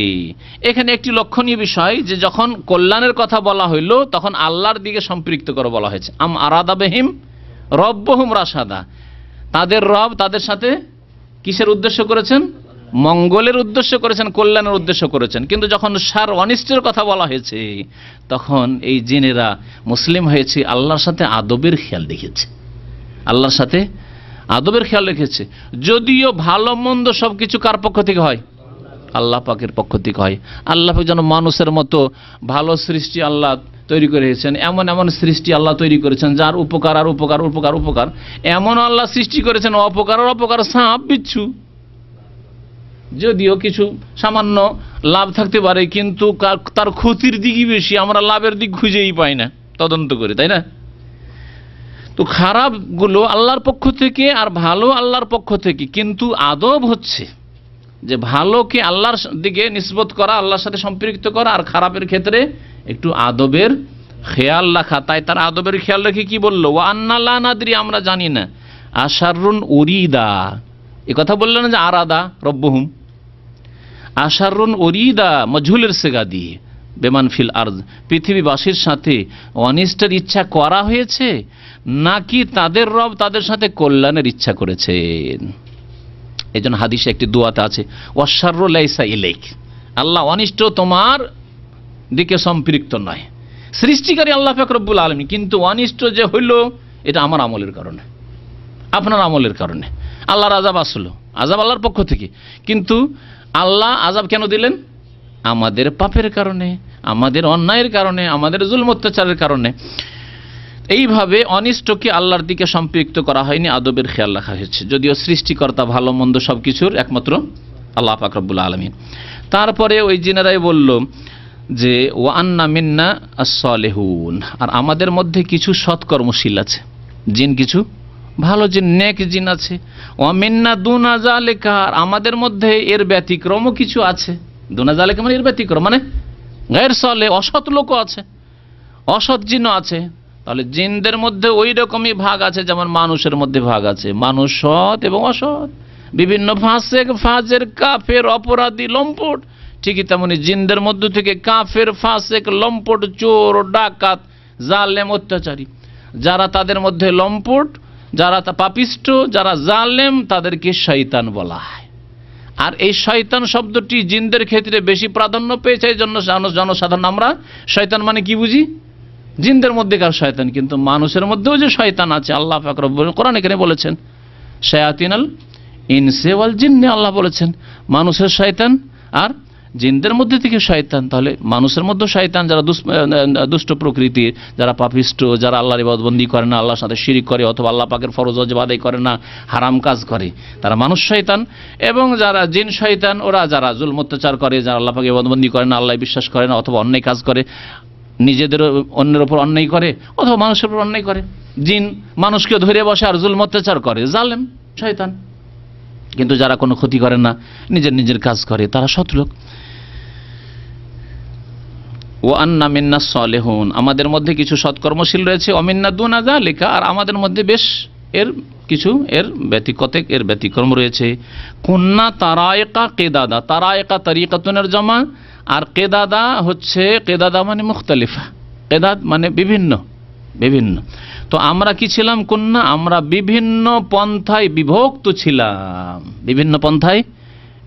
ছিলাম, যেমন মানব জাতি বিভিন্ন পন্থায় বিভক্ত হয়েছে, আস্তিক আর নাস্তিক, আবার আস্তিক হয়েছে মুশরিক আর মুওয়াহিদ, হ্যাঁ, বহুত্ববাদী আর তৌহিদবাদী। আবার তৌহিদের দাবিদার যারা মুসলিম, তারা আবার অনেক তরিকায় বিভক্ত, কাদেরি আর চিশতি আর নকশবন্দি আর সাহারওয়ার্দি আর কত তরিকা, মারেফত আর হাকিকত আর ইমুক আর তমুক, এইভাবে ভাগ হতে 73 ফিরকা মুসলিম সমাজেই শুধু, আর 72টি জাহান্নামে, মাত্র একটি দল। নবী করিম সাল্লাল্লাহু আলাইহি ওয়াসাল্লাম বলেছেন জান্নাত কুল্লুহুম ফিন্নার ইল্লা ওয়াহিদা। আর তাদের লক্ষণ বলছেন, নাম বলে দেননি, নাম বললে সকলে ওই নামটি নিয়ে নিত, ঠিক না? যদি নবী সাল্লাল্লাহু আলাইহি ওয়াসাল্লাম বলে দিতেন ওদের নাম হচ্ছে এই, তাহলে সকলে বলতে এই নাম আমাদের। এই জন্য নাম বললেন, গুণ বলেছেন, মা আনা আলাইহিল ইয়াউম ওয়া আসহাবি, আজকের যুগে আমি এবং আমার আসহাবগণ, আবু বকর, ওমর, ওসমান, আলী, 1,24,000 সাহাবায়ে কেরাম, যে আকীদা, যে আদর্শ, যে ইবাদত বন্দেগী, যে আখলাক, যেই চরিত্র, যেই তরিকার উপর আছে, সেই তরিকার উপর কিয়ামত পর্যন্ত যারা থাকবে তারাই জান্নাতি দল। নবী সাল্লাল্লাহু আলাইহি ওয়াসাল্লামের জামানায় ফিরকাবাজি ছিল না, সুতরাং উম্মতকে এক করার চেষ্টা করতে হবে। নবী করিম সাল্লাল্লাহু আলাইহি ওয়াসাল্লামের জামানায় আকীদার বিভ্রান্তি, আল্লাহকে বাদ দিয়ে অন্যকে সিজদা করা ছিল না, কবর পাকা মাজার পাকা ছিল না, কবরকে 3 ভাগে ভাগ করা, রওজা আর মাজার আর কবর 3 ভাগে ভাগ করা ছিল না। নবী সাল্লাল্লাহু আলাইহি ওয়াসাল্লামের জামানায় এতগুলি নাম আর তরিকত আর মারিফাত আর হাকিকাত এসব ছিল না, বাতিনি ইলম আর জাহিরি ইলম এসব ছিল না। নবী করিম সাল্লাল্লাহু আলাইহি ওয়াসাল্লামের জামানায় মজহাবি কন্দল গোঁড়ামি ছিল না, যে আমরা আমাদের তরিকায় থাকবো। হাদিসে যদি ওই উল্টো থাকে তাহলে সেটা ইমাম সাহেবরা বুঝেছেন, আমরা বুঝি না, সুতরাং আমাদের তরিকায় থাকবো, এসব নবী সাল্লাল্লাহু আলাইহি ওয়াসাল্লামের ছিল না। ওমা আতাকুমুর রাসূল ফাখুযু, কোন সাহাবী জানতেন না মাসলা, যেমনই বলে দিয়েছেন যে কালা রাসূল, আল্লাহ রাসূল এই বলেছেন, আল্লাহ রাসূল সাল্লাল্লাহু আলাইহি ওয়াসাল্লাম এই করেছেন, তখন তারা মেনে নিয়েছেন। এই কথা বলেন যে আমরা আবু বকরের দলে আছি, তো উমরের দলে আছি, কেউ উসমানের দলে আছি, কেউ আলীর দলে আছি, এইরকম কাজ তারা করেননি। মা আনা আলাইহিল ইয়াউম ওয়া আসহাবি, আল্লাহ পাক যেন আমাদেরকে বুঝার এবং আমল করার তৌফিক দান করেন।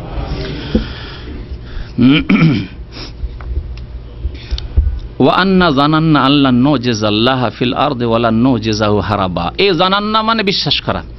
আর আমরা বিশ্বাস করেছি, ঈমান নিয়ে আসার পরে জিনেরা বলছেন যে আমরা বিশ্বাস করেছি আল্লাহ নুজিজাল্লাহ ফিল আরদি, পৃথিবীতে আল্লাহকে আমরা পরাস্ত করতে পারবো না, আল্লাহকে আমরা পরাস্ত করতে পারবো না, অথবা এর আরেকটি অর্থ অপারগ করতে পারবো না, যে আমরা পাপ করে পালিয়ে যাব, পাপ করে লুকিয়ে যাব, আল্লাহ ধরতে পারবেন না, আল্লাহ হিসাব দিতে পারবেন না, আল্লাহ উঠাতে পারবেন না, আল্লাহ হাজির করতে পারবেন না, এই কাজ আমরা করতে পারবো না। আমরা একদল যদি হয়ে যায় একসাথে, যা আমরা এই করবো, আমরা জান্নাত নিব, আমরা মুসলিম থাকবোই, আমাদের জন্য জান্নাত, আল্লাহকে পারবো না। আল্লাহ পাক রব্বুল আলামিন আমাদের সঠিক আকীদা, সঠিক বিশ্বাস এবং আমলের উপর আমাদের ফয়সালা করবেন, ফয়সালার মালিক একমাত্র আল্লাহ। আমরা অসহায় দুর্বল তার বান্দা, আমরা পৃথিবীতে আল্লাহকে কি করতে পারবো না, পরাস্ত করতে পারবো। ওয়ালা নুজিজাহু হারাবা, এবং পালিয়েও আমরা তাকে অপারগ করতে পারবো না, যে পালিয়ে গেলাম ধরতে পারলো না। দেখেছেন পুলিশকে তাড়া করতে আসামি, হ্যাঁ আমি দেখেছি, ট্রেন খোলা মাঠে 2 স্টেশনের মাঝখানে থামিয়ে দিল, আর যারা বিনা টিকিটের ট্রেনে চেপেছিল নেমে লাগলো পালাতে, আর পুলিশ লাগলো তাড়া করতে, পালাতে 1-2 কিলোমিটার প্রায় তেড়ে চলে গেল, ধরতে পারলো না। হার মেনে পুলিশরা করতে করতে ফিরে চলে আসলো, তাই না? ধরতে পারলো না আসামি, ধরতে গিয়ে তাই লুকিয়ে গেল, খুঁজেই পেল না। আল্লাহকে পারবে এরকম করতে? না জিন পারবে, না মানুষ পারবে। তাই আল্লাহ পাক রব্বুল আলামিন জিনদের ভাষায় বলছে এই হচ্ছে ঈমান। জিনরা মুসলিম হতে এই পাকা ইমান তৈরি হলো, আমরা জন্মগত মুসলিম, আমাদের ইমান তৈরি হয় না। পাপ করে বসে আছি আর চিন্তায় নেই যে আল্লাহ ধরে নেবেন, কেমন করে পালাবো আল্লাহর আযাব থেকে, কেমন করে রক্ষা পাবো আল্লাহর আযাব থেকে। নামাজ ফজরে পড়লাম না, কেমন করে আল্লাহর আযাব থেকে বাঁচবো, কি জবাব দেবো, পালাতে পারবো? চুরি করলাম, খুন করে চলে এলাম, বেঈমানি করলাম, আত্মসাৎ করলাম, আল্লাহ যখন ধরবেন কোথায় পালাবো? আইনাল মাফার, কাল কিয়ামত যখন বল কোথায় পালাবে? মোবাইল চুরি করে এসছো, কোথায় পালাবে? ভিসা দিব বলে টাকা নিয়ে পালিয়ে চলে এসছো সৌদি আরব থেকে, আইনাল মাফার, বাংলাদেশ না হয় পালিয়ে চলে এসছো, এখন যাবে কোথায়? ভারতে পালিয়ে চলে এসছো সৌদি আরব থেকে, এখন যাবে কোথায় অপরাধ করে? আমাদের জন্মগত মুসলিম হয়ে 20 বছর 30 বছর 40 বছর ধরে মুসলিম থেকে ইমান তৈরি হয় না। আর এই জিনেরা মাত্র ইসলাম কবুল করার পরে তাদের ইমান প্রকাশ করছে, যে আমাদের বিশ্বাস হয়ে গেছে যে আল্লাহ নুজিজাল্লাহ ফিল আরজে, পৃথিবীতে আল্লাহকে পরাস্ত করতে পারবো না, ওয়ালা নুজিজাহু হারাবা, এবং পালিয়ে আল্লাহকে অপারগ করতে পারবো না। ওয়ান্না লাম্মা সামিনাল হুদা, আর যখন আমরা হেদায়েতের কথা শুনলাম, ভালো পথের কথা শুনলাম, আমান্না বিহি, দ্রুত আমরা ঈমান নিয়ে আসলাম তার প্রতি। ফামাইয়ুমিন বিরাব্বিহি, সুতরাং সুসংবাদ শুনে নাও, সুতরাং যেই ব্যক্তি তার রবের প্রতি ঈমান নিয়ে আসবে, ফালা ইয়াখাফু বাখসান ওয়ালা রাহাকা, সেই ব্যক্তি কোনো বাখস মানে কমিয়ে দেওয়া, তার নেকিকে কমিয়ে দেওয়া হবে বা জুলম তার উপরে করা হবে, জুলমেরও সে ভয়, তার কোনো আশঙ্কা নেই। ফালা ইয়াখাফু, কোনো আশঙ্কা নেই তার বাখসান কমিয়ে দেওয়ার, তার পারিশ্রমিক কমিয়ে দেওয়া হবে এর, ওয়ালা রাহাকা, আর না কোনো জুলমের ভয় আছে যে কোনো জুলুম হয়ে যাবে। কখনো জুলুম হয়ে যায়, আর কখনো জুলুম না হইলো যেটুকু করলাম সেটুকু দিল না, তো না ঘাটতি করে দেওয়া হবে আর না কোনো রকমের জুলম করা হবে। এখানে রাহক মানে জুলমের অর্থ নেওয়া হয়েছে, বা আরেকটি অর্থ করা যেতে পারে যেটা এর আগে রাহক শব্দ এসেছে না, ওই যে জিনেরা প্রথম ভয় করতো, তারপরে যখন মানুষ ভয় করতে লাগলো তখন ফাজাদুহুম রাহাকা, তাদের বৃদ্ধি পেয়ে গেল ভয় ভীতি। তাহলে ভয়ের যদি অর্থ করি তাহলে দুটোতে আর একটু বেশি পার্থক্য হয়ে যায়। ফালা ইয়াখাফু, সুতরাং যেই ব্যক্তি রবের প্রতি ঈমান নিয়ে আসবে, ফামাইয়ুমিন বিরাব্বিহি ফালা ইয়াখাফু বাখসা, না কোনো ঘাটতির ভয় আছে যে আল্লাহ নেকি কমিয়ে দেবেন, আল্লাহ আমাদের দাঁড়িপাল্লাতে যা করেছি দুনিয়াতে পাবো না, কিছু কমে যাবে। ওয়ালা রাহাকা, আর না কোনো অন্য ভয় আছে, কোনো ভয় ভীতি নেই। যেমন ফালা খাউফুন আলাইহিম ওয়ালা হুম ইয়াহজানুন বলা হয়েছে, আল্লাহর প্রতি যারা ঈমান নিয়ে আসবে আর তাকওয়া অবলম্বন করবে তাদের কোনো ভয় নেই, তারাই আল্লাহর বন্ধু এবং তাদের কোনো ভয়ও নেই আর তাদের দুশ্চিন্তাও নেই। সেই রকমই বলা হয়েছে ওয়ালা রাহাকা মানে ওয়ালা খাউফান। ওয়া আন্না মিন্নাল মুসলিমুন, জিনেরা আরও বলল যে আমাদের মধ্যে কিছু মুসলিমও আছে, কতক মুসলিমও আছে। ওয়া মিন্নাল কাসিতুন, মুসলিম মানে শাব্দিক অর্থ আত্মসমর্পণ, ইসলাম গ্রহণকারী তো মুসলিম, আত্মসমর্পণকারী। তার ইসলাম মানে আত্মসমর্পণ করা, আর মুসলিম মানে আত্মসমর্পণকারী। কার সামনে? আল্লাহর সামনে, আল্লাহর দিন মেনে নেওয়ার ক্ষেত্রে, রাসূলুল্লাহ সাল্লাল্লাহু আলাইহি ওয়াসাল্লামের আনুগত্যের ক্ষেত্রে আল্লাহর সামনে আত্মসমর্পণ করে এই কথা বলা যে আল্লাহ তোমার নাজিলকৃত দিন আমি মেনে নিলাম জীবনের সার্বিক ক্ষেত্রে, এবং তোমার রাসূল সাল্লাল্লাহু আলাইহি ওয়াসাল্লামের সার্বিক ক্ষেত্রে আমি আনুগত্য করব, স্বীকার করলাম। এর মানে হচ্ছে ইসলাম, এর মানে হচ্ছে আত্মসমর্পণ করা। ওয়া আন্না মিন্নাল মুসলিমুন, আর আমাদের মধ্যে কতক আত্মসমর্পণকারী আছে মুসলিম। ওয়া মিন্নাল কাসিতুন, আর এর বিপরীত আমাদের মধ্যে কতক জালেমও আছে। কাসিতুন মানে জালেমও হয়, যেমন ইমাম বুখারী রাহমাতুল্লাহ আলাইহি বলেছেন, সহিহ বুখারীর শেষ অধ্যায়ে বলেছেন আম্মাল কাসিতু ফাহুয়াল জায়ের, আর জায়ের মানে জালেমও হয়, কারণ জুলম যে করে সেই ব্যক্তি সীমা লঙ্ঘন করে, আর জায়ের মানে হচ্ছে সঠিক রাস্তা থেকে সরে যাওয়া, আল জৌর। তো আম্মাল কাসিতুন ওয়া মিন্নাল কাসিতুন, এবং আমাদের মধ্য থেকে কিছু লোক আছে সীমা লঙ্ঘনকারী, বা কিছু লোক আছে যারা সৎ পথ থেকে সরে যাওয়ার লোক। ফামান আসলামা, সুতরাং যারা আত্মসমর্পণ করবে, ফাউলাইকা তাহাররাও রাশাদা, তারাই সঠিক পথকে সন্ধান করে নিল। তাহাররা মানে তলাশ করা, সঠিক পথের তারা সন্ধান করে নিল। ইসলাম কবুল করলেই সঠিক পথের সন্ধান করে নিল, আল্লাহর সামনে আত্মসমর্পণ করে আল্লাহ তোমার দিন মানবো, তোমার ইবাদত বন্দেগী করব, তোমার নবীর তরিকায় চলবো, তারাই তাহাররাও রাশাদা, সঠিক পথ খুঁজে নিল, সন্ধান করে নিল। এই সঠিক পথ খুঁজলে এই বিষয়টি মনে রাখতে হবে যে যে কোনো ক্ষেত্রে নামাজ পড়বো কেমন, যেমন রাসূলুল্লাহ সাল্লাল্লাহু আলাইহি ওয়াসাল্লাম নামাজ পড়েছেন। ইবাদত বন্দেগী জিকির আজকার করবো কেমন, যেমন রাসূলুল্লাহ সাল্লাল্লাহু আলাইহি ওয়াসাল্লাম করেছেন। মিলাদ জন্মবার্ষিকী নবী পালন করেছেন, যদি না করে থাকেন করব না। সব রাতে হালুয়া রুটি খেয়েছেন, হ্যাঁ দাঁত ভেঙেছিল ওহদে, ওহদ সাবানে হয়েছিল, বিদাতিদের কথা যে হালুয়া রুটি খাওয়া হয়েছিল, দাঁত ভেঙে যে কিছু খেতে পারছিলেন না। তো ওহদ তো সাবানে হয়নি, ওহদ রমজান পরে সওয়ালে হয়েছে, আর বিদাতিরা 2 মাস আগে হালুয়া রুটি খেয়ে নেয় শাবান মাসে।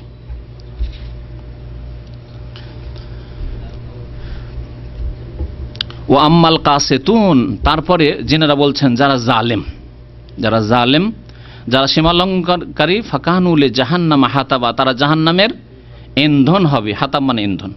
তারপরে নবী করিম সাল্লাল্লাহু আলাইহি ওয়াসাল্লাম বলছেন আল্লাহ পাক রব্বুল আলামিনের কথা, ওয়াল কুল, নবীকে বলা হয়েছে, ওয়া আল্লাহ ইস্তাকামু আলা তরিকা, তারা যদি মানব জাতি জিন জাতি তারা যদি সঠিক রাস্তার, তরিকা মানে তরিকা সহিহা, সঠিক রাস্তার উপর তারা অটল থাকতো। ইস্তেকামত মানে অটল। ইন্নাল্লাযীনা ক্বালু রাব্বুনাল্লাহু সুম্মা ইসতাকামু, যারা বলে রব্বুনাল্লাহ, আমাদের রব, সৃষ্টিকর্তা, রিজিক দাতা, প্রতিপালনকারী আল্লাহ, সুম্মা ইসতাকামু, অতঃপর এই রাস্তায় অটল থাকলো। এটা হচ্ছে পুরো দিন ইসলাম। আপনি আল্লাহর প্রতি বিশ্বাস করলেন, আকীদা হয়ে গেল কালু রাব্বুনাল্লাহ, আর সুম্মা ইসতাকামু, ইস্তেকামত হচ্ছে ইবাদত বন্দেগী, আখলাক, চরিত্র সব কি শামিল।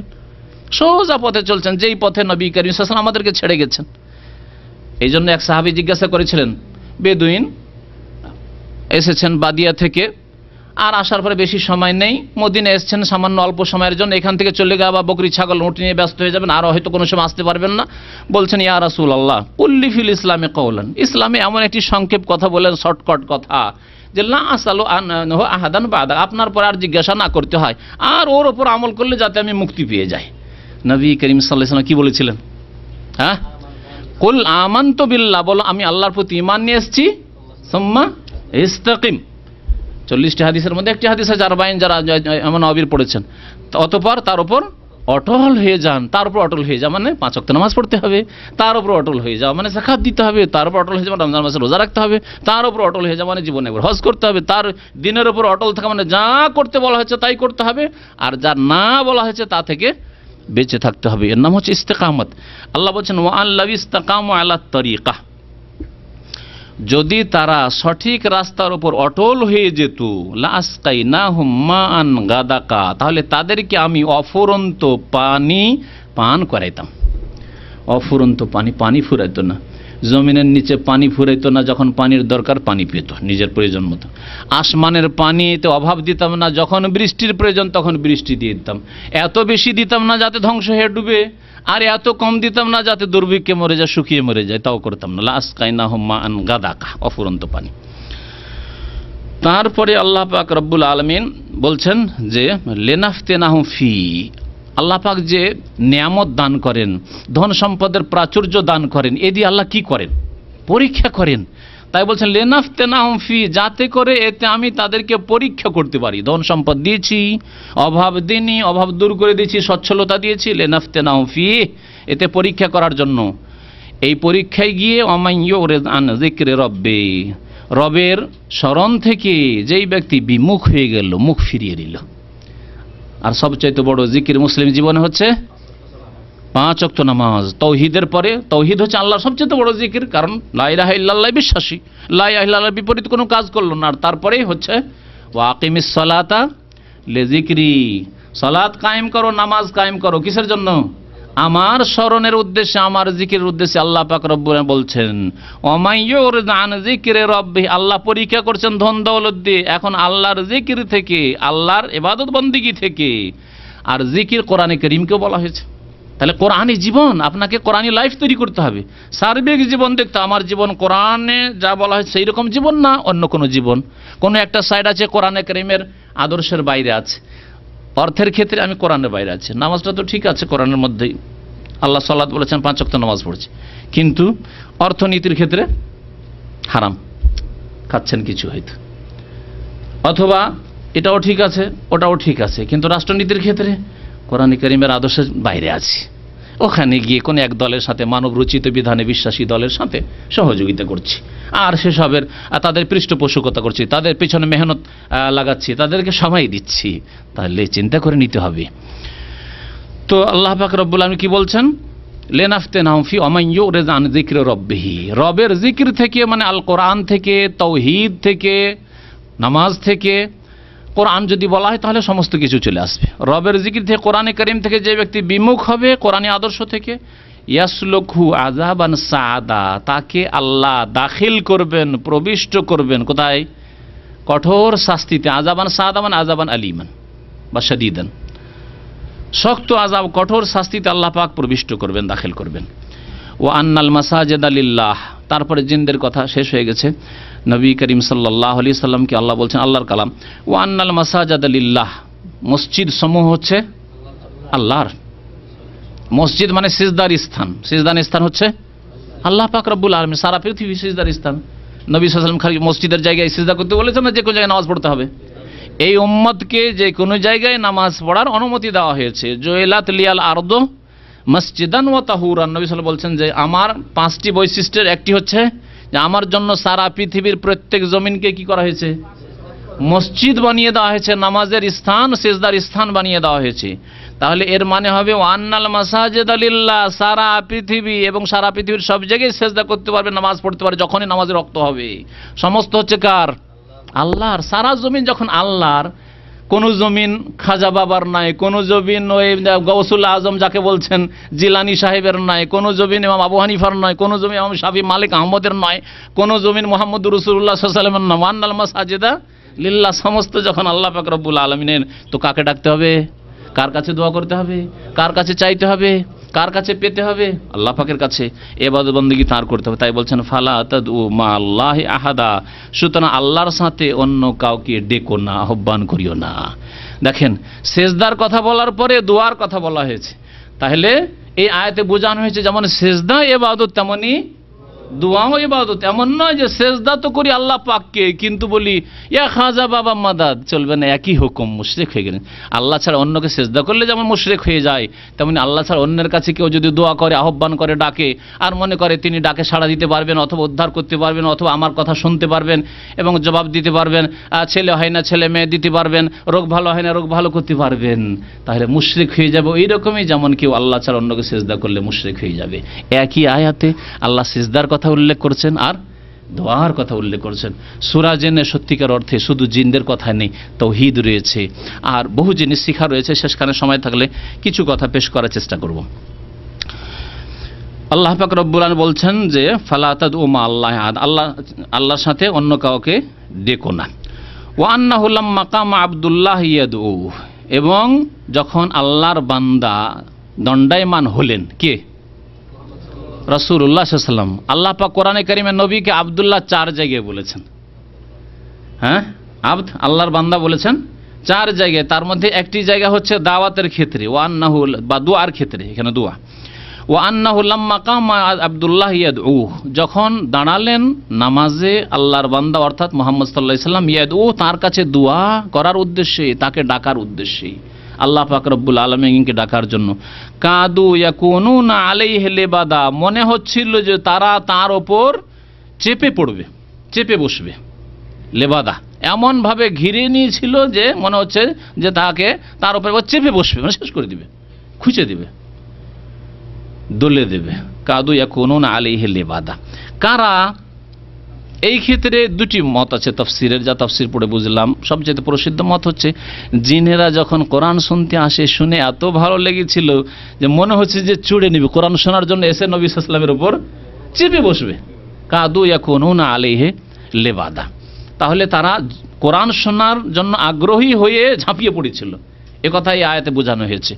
আর কেউ কেউ বলেছেন না, এটা কাফেরদের সম্পর্কে আয়াত। ওয়া আন্নাহু লাম্মা কামা আব্দুল্লাহ ইয়াদউ, যখন আল্লাহর বান্দা রাসূলুল্লাহ সাল্লাল্লাহু আলাইহি ওয়াসাল্লাম মক্কাতুল মুকাররমায় আল্লাহর কাছে দোয়া করার জন্য, নামাজ পড়ার জন্য সালাতে দাঁড়াতেন, নামাজে দাঁড়াইতেন, তখন মক্কার আরব মুশরিকরা, কাফেররা, কুরাইশরা কি করত? কাদু ইয়াকুনুনা আলাইহি লিবাদা, মনে হচ্ছে যে নবীর উপর ঝাঁপিয়ে পড়বে আর দলে দেবে, শত্রুতায় শেষ করে দেবে। এই জন্য উটের ভুঁড়ি সেজদার অবস্থায় নবী সাল্লাল্লাহু আলাইহি ওয়াসাল্লাম তারা চাপিয়ে দিয়েছিল এবং যখন তখন তাকে মারার তারা চেষ্টা করেছে, কিন্তু আল্লাহ পাক তার হেফাজত করেছেন।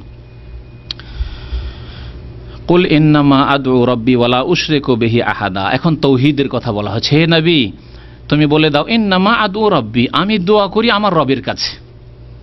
সুবহানাল্লাহ, এত স্পষ্ট আয়াত কোরআনে থাকার পরেও মুসলিম জাতি আবার মুশরিক হইতে পারে? মুশরিক জাতি, মুসলিম জাতি আবার বলতে ইয়া গাউসুল আজম মাদাদ, ইয়া খাজা বাবা মাদাদ, হে বাবা আমাকে দাও বাবা, আটরসি বাবা বলতে পারে? কখনো হইতে পারে না। কিন্তু কোরআন থেকে মুসলিম জাতির অধিকাংশ অনেক দূরে সরে গেছে। এই একটি আয়াতের অর্থ যদি বুঝতো, নবীকে আল্লাহ বলছেন, কুল, হে নবী বলো, ইন্নামা আদউ রাব্বি, একমাত্র আমার রবের কাছে আমি দোয়া করি, ওয়ালা উশরিকু বিহি আহাদা, এবং তার সাথে কোনো কাউকে আমি শরীক করি না। তোমরা কেন করো? কেমনে মুসলমান থাকবে? কেমনে তোমাদের ঈমান ইসলাম থাকবে যদি এই অবস্থা তোমাদের হয়? কুল ইন্নী লা আমলিকু লাকুম দাররান ওয়ালা রাশাদা। তারপরে আল্লাহ বলছেন, হে নবী আরো জানিয়ে দাও, বলে দাও, ইন্নী লা আমলিকু লাকুম, আমি তোমাদের জন্য ক্ষতিরও মালিক নই আর লাভেরও মালিক নই, রাশাদ কল্যাণেরও মালিক নই। ক্ষতিও করতে পারি না কারণ লাভ করেও দিতে পারি না। স্পষ্ট এখানে এই আয়াতে বলা হয়েছে লাকুম, তোমাদের জন্য, মানে তোমাদের ক্ষতিও করতে পারি না আমি, এই ক্ষমতা আল্লাহ দেয়নি, আর তোমাদের লাভ করে দেব, উদ্ধার করে দেব, এই ক্ষমতা আল্লাহ আমাকে দেয়নি। অন্য আয়াতে আল্লাহ পাক বলেছেন, কুল্লা আমলিকু লিনাফসি নাফআন ওয়ালা দাররান ইল্লা মাশাআল্লাহ, হে নবী বলে দাও, লা আমলিকু লিনাফসি, লাকুম এখানে বলা হয়নি। আমার ক্ষেত্রে, তোমাদের তো পারি না এই আয়াতে বলা হইল, এমনকি আমার ক্ষেত্রে আমি ক্ষতিরও মালিক নই যে আমি আমার ক্ষতি করতে পারি বা ক্ষতিকে রক্ষা করতে পারি, আর লাভে ওয়ালা নাফআন, আর লাভেরও আমি মালিক নই যে আমি লাভবান হয়ে যেতে পারি নিজের থেকে, ইল্লা মাশাআল্লাহ, যদি আল্লাহ চায় তাহলেই তা হইতে পারে। লাভ তখনই হইতে পারে যদি আল্লাহ মুহাম্মদুর রাসূলুল্লাহ সাল্লাল্লাহু আলাইহি ওয়াসাল্লাম সম্পর্কে চান, ক্ষতি তখনই হইতে পারে যদি আল্লাহ পাক চান, ক্ষতি থেকে রক্ষা তখনই হইতে পারে যদি আল্লাহ পাক রব্বুল আলামিন চান। তাই সেই আয়াতের পরে বলা হয়েছে, ওয়ালাউ কুনতু আলামুল গায়ব লাস্তাকসারতু মিনাল খায়র, আর যদি আমি গায়েব জেনে নিতাম, অদৃশ্য জেনে নিতাম, তাহলে অনেক কল্যাণ আমি সংগ্রহ করে নিতে পারতাম। ওমা মাসানিয়া সু, আর আমার কোনো ক্ষতি হতো না। আগে থেকে জানি যে আমার এই হতে যাচ্ছে, করতে যাচ্ছে লোকেরা, তাহলে যাবো সেখানে, যাবো। নবী সাল্লাল্লাহু আলাইহি ওয়াসাল্লাম যদি জানতে পারতেন যে তায়েফে গেলে এরা আমাকে আমার সাথে দুর্ব্যবহার করে, জুলম অত্যাচার করে, কখনো যেতেন? নবী সাল্লাল্লাহু আলাইহি ওয়াসাল্লাম যদি জানতেন যে ওহদে এই 50 জনকে যে উপরে উঠাচ্ছি পাহাড়ে, এই রোমাতে এরা নেমে যাবে আর পিছন দিক থেকে ঘেরাও করে নিবে, আর দাঁত শহীদ হয়ে যাবে, মাথা জখম হয়ে যাবে, 70 জন সাহাবী আমার শহীদ হয়ে যাবেন, তাহলে এই কাজ কোনোদিন করতেন? বলতেন তোমরা দেখো, তোমাদের এখানে রেখে লাভ নেই, আমি থাকি এখানে, তোমাদের এখানে লাভ নয়, কারণ একটু পরে তোমরা নেমে যাবে, না তোমাদের রাখা হবে না। তাই করতেন, তাই না? অথবা আসতেন না যে এখানে আমার সাহাবে কেরামদের ক্ষয়ক্ষতি হবে, সুতরাং এই ওহদ এটা ক্যান্সেল। কুল্লি লা আমলিকু লিনাফসি নাফআন ওয়ালা দাররান ইল্লা মা শা আল্লাহ ওয়ালাউ কুনতু আলামুল গায়ব লাস্তাকসারতু মিনাল খায়রি ওয়া মা মাসানিয়াস সু ইন আনা ইল্লা নাযীরুন ওয়া বাশীর ইলা আখিরিল আয়া। তো আল্লাহ পাক রব্বুল আলামিন এখানে বলছেন যে কুল ইন্নী লা আমলিকু লাকুম দাররান ওয়ালা রাশাদা, কুল ইন্নী লান ইউজিরানি মিনাল্লাহি আহাদ, হে নবী আরো বলে দাও তাদেরকে, আল্লাহ বলছেন যে আমাকে আল্লাহর আযাব থেকে কেউ রক্ষা করতে পারবে না। আল্লাহ যদি আযাব দিতে চান আমার পাপের কারণে, তাহলে আমাকে আল্লাহর আযাব থেকে কেউ রক্ষা করতে পারবে না। লা ইউজিরানি মিনাল্লাহি আহাদ ওয়ালান আজেদা মিন দুনিহি মুলতাহাদা, এবং আমি আল্লাহ ছাড়া অন্য কোনো আশ্রয় স্থলও কখনো পাবো না। আল্লাহ ছাড়া যে কেউ আশ্রয় দিতে পারে, যে আল্লাহ আযাব দিতে চাইছেন আর অন্য জায়গায় দৌড় দিয়ে গিয়ে আশ্রয় নিয়ে নেবো যে রক্ষা করো, আল্লাহ পাক দিতে চান না আর অন্য জায়গায় গেলে পেয়ে যাব, এইরকম কোনো আশ্রয় স্থল নেই। এই জন্য দেখা যাচ্ছে নবী করিম সাল্লাল্লাহু আলাইহি ওয়াসাল্লামের জীবনী আমাদের জন্য সার্বিক ক্ষেত্রে আদর্শ। নবী করিম সাল্লাল্লাহু আলাইহি ওয়াসাল্লাম কি আকাঙ্ক্ষা ছিল না যে আমার ছেলে সন্তানগুলি বড় হোক? হ্যাঁ, বড় হোক, আর দেখবো যে আমার ইব্রাহিম বড় ছেলে হয়েছে, কাসেম বড় ছেলে হয়েছে, আব্দুল্লাহ, তৈয়ব, তাহের এরা বড় ছেলে হয়েছে, এরা কিছু ইসলামের কাজ করবে, যেমন আবু বকর, ওমর, উসমান করছে বা হাসান হোসেন করবে, তেমন আমার ছেলেরা করবে। আকাঙ্ক্ষা কারো ছিল না? আপনার নয়? যেমন আপনার আমার আকাঙ্ক্ষা আছে, রাসূলুল্লাহ সাল্লাল্লাহু আলাইহি ওয়াসাল্লাম বড় আকাঙ্ক্ষা ছিল। তাই ইব্রাহিম আলাইহিস সালাম যখন ইন্তেকাল হচ্ছে, সহিহ বুখারী হাদিস, কেঁদে ফেলছেন রাসূলুল্লাহ সাল্লাল্লাহু আলাইহি ওয়াসাল্লাম, আর বলছেন যে ওয়া ইন্না আলা ফিরাকিকা ইয়া ইব্রাহিম লা মাহজুনুন, হে ইব্রাহিম তুমি যে আমাদেরকে ছেড়ে চলে যাচ্ছ এই জন্য আমরা অত্যন্ত শোকে ভেঙে পড়েছি, কিন্তু করার কিছু নেই, আল্লাহ যদি না দেয় তো কেউ রাখতে পারবে না। নবী করিম সাল্লাল্লাহু আলাইহি ওয়াসাল্লাম কি কারো শরণ নিয়েছিলেন আল্লাহ ছাড়া, যে আল্লাহ ছাড়াও কেউ রক্ষা করতে পারে? যে ইব্রাহিম খলিলুল্লাহ তুমি বাঁচাও আমার ছেলেকে, বড় ইব্রাহিম খলিলুল্লাহ, আমার ইব্রাহিমকে বাঁচাও তুমি। হ্যাঁ, হে ইসমাইল তুমি আমার একে বাঁচাও। হ্যাঁ, হে নূহ এত বড় নবী আমাকে বাঁচাও। অথবা নিজে ক্ষমতা দেখিয়ে বাঁচিয়ে দিতেন। আর সাবেরি আর আমুক আর তমুক এসব বাঁচিয়ে দিল না।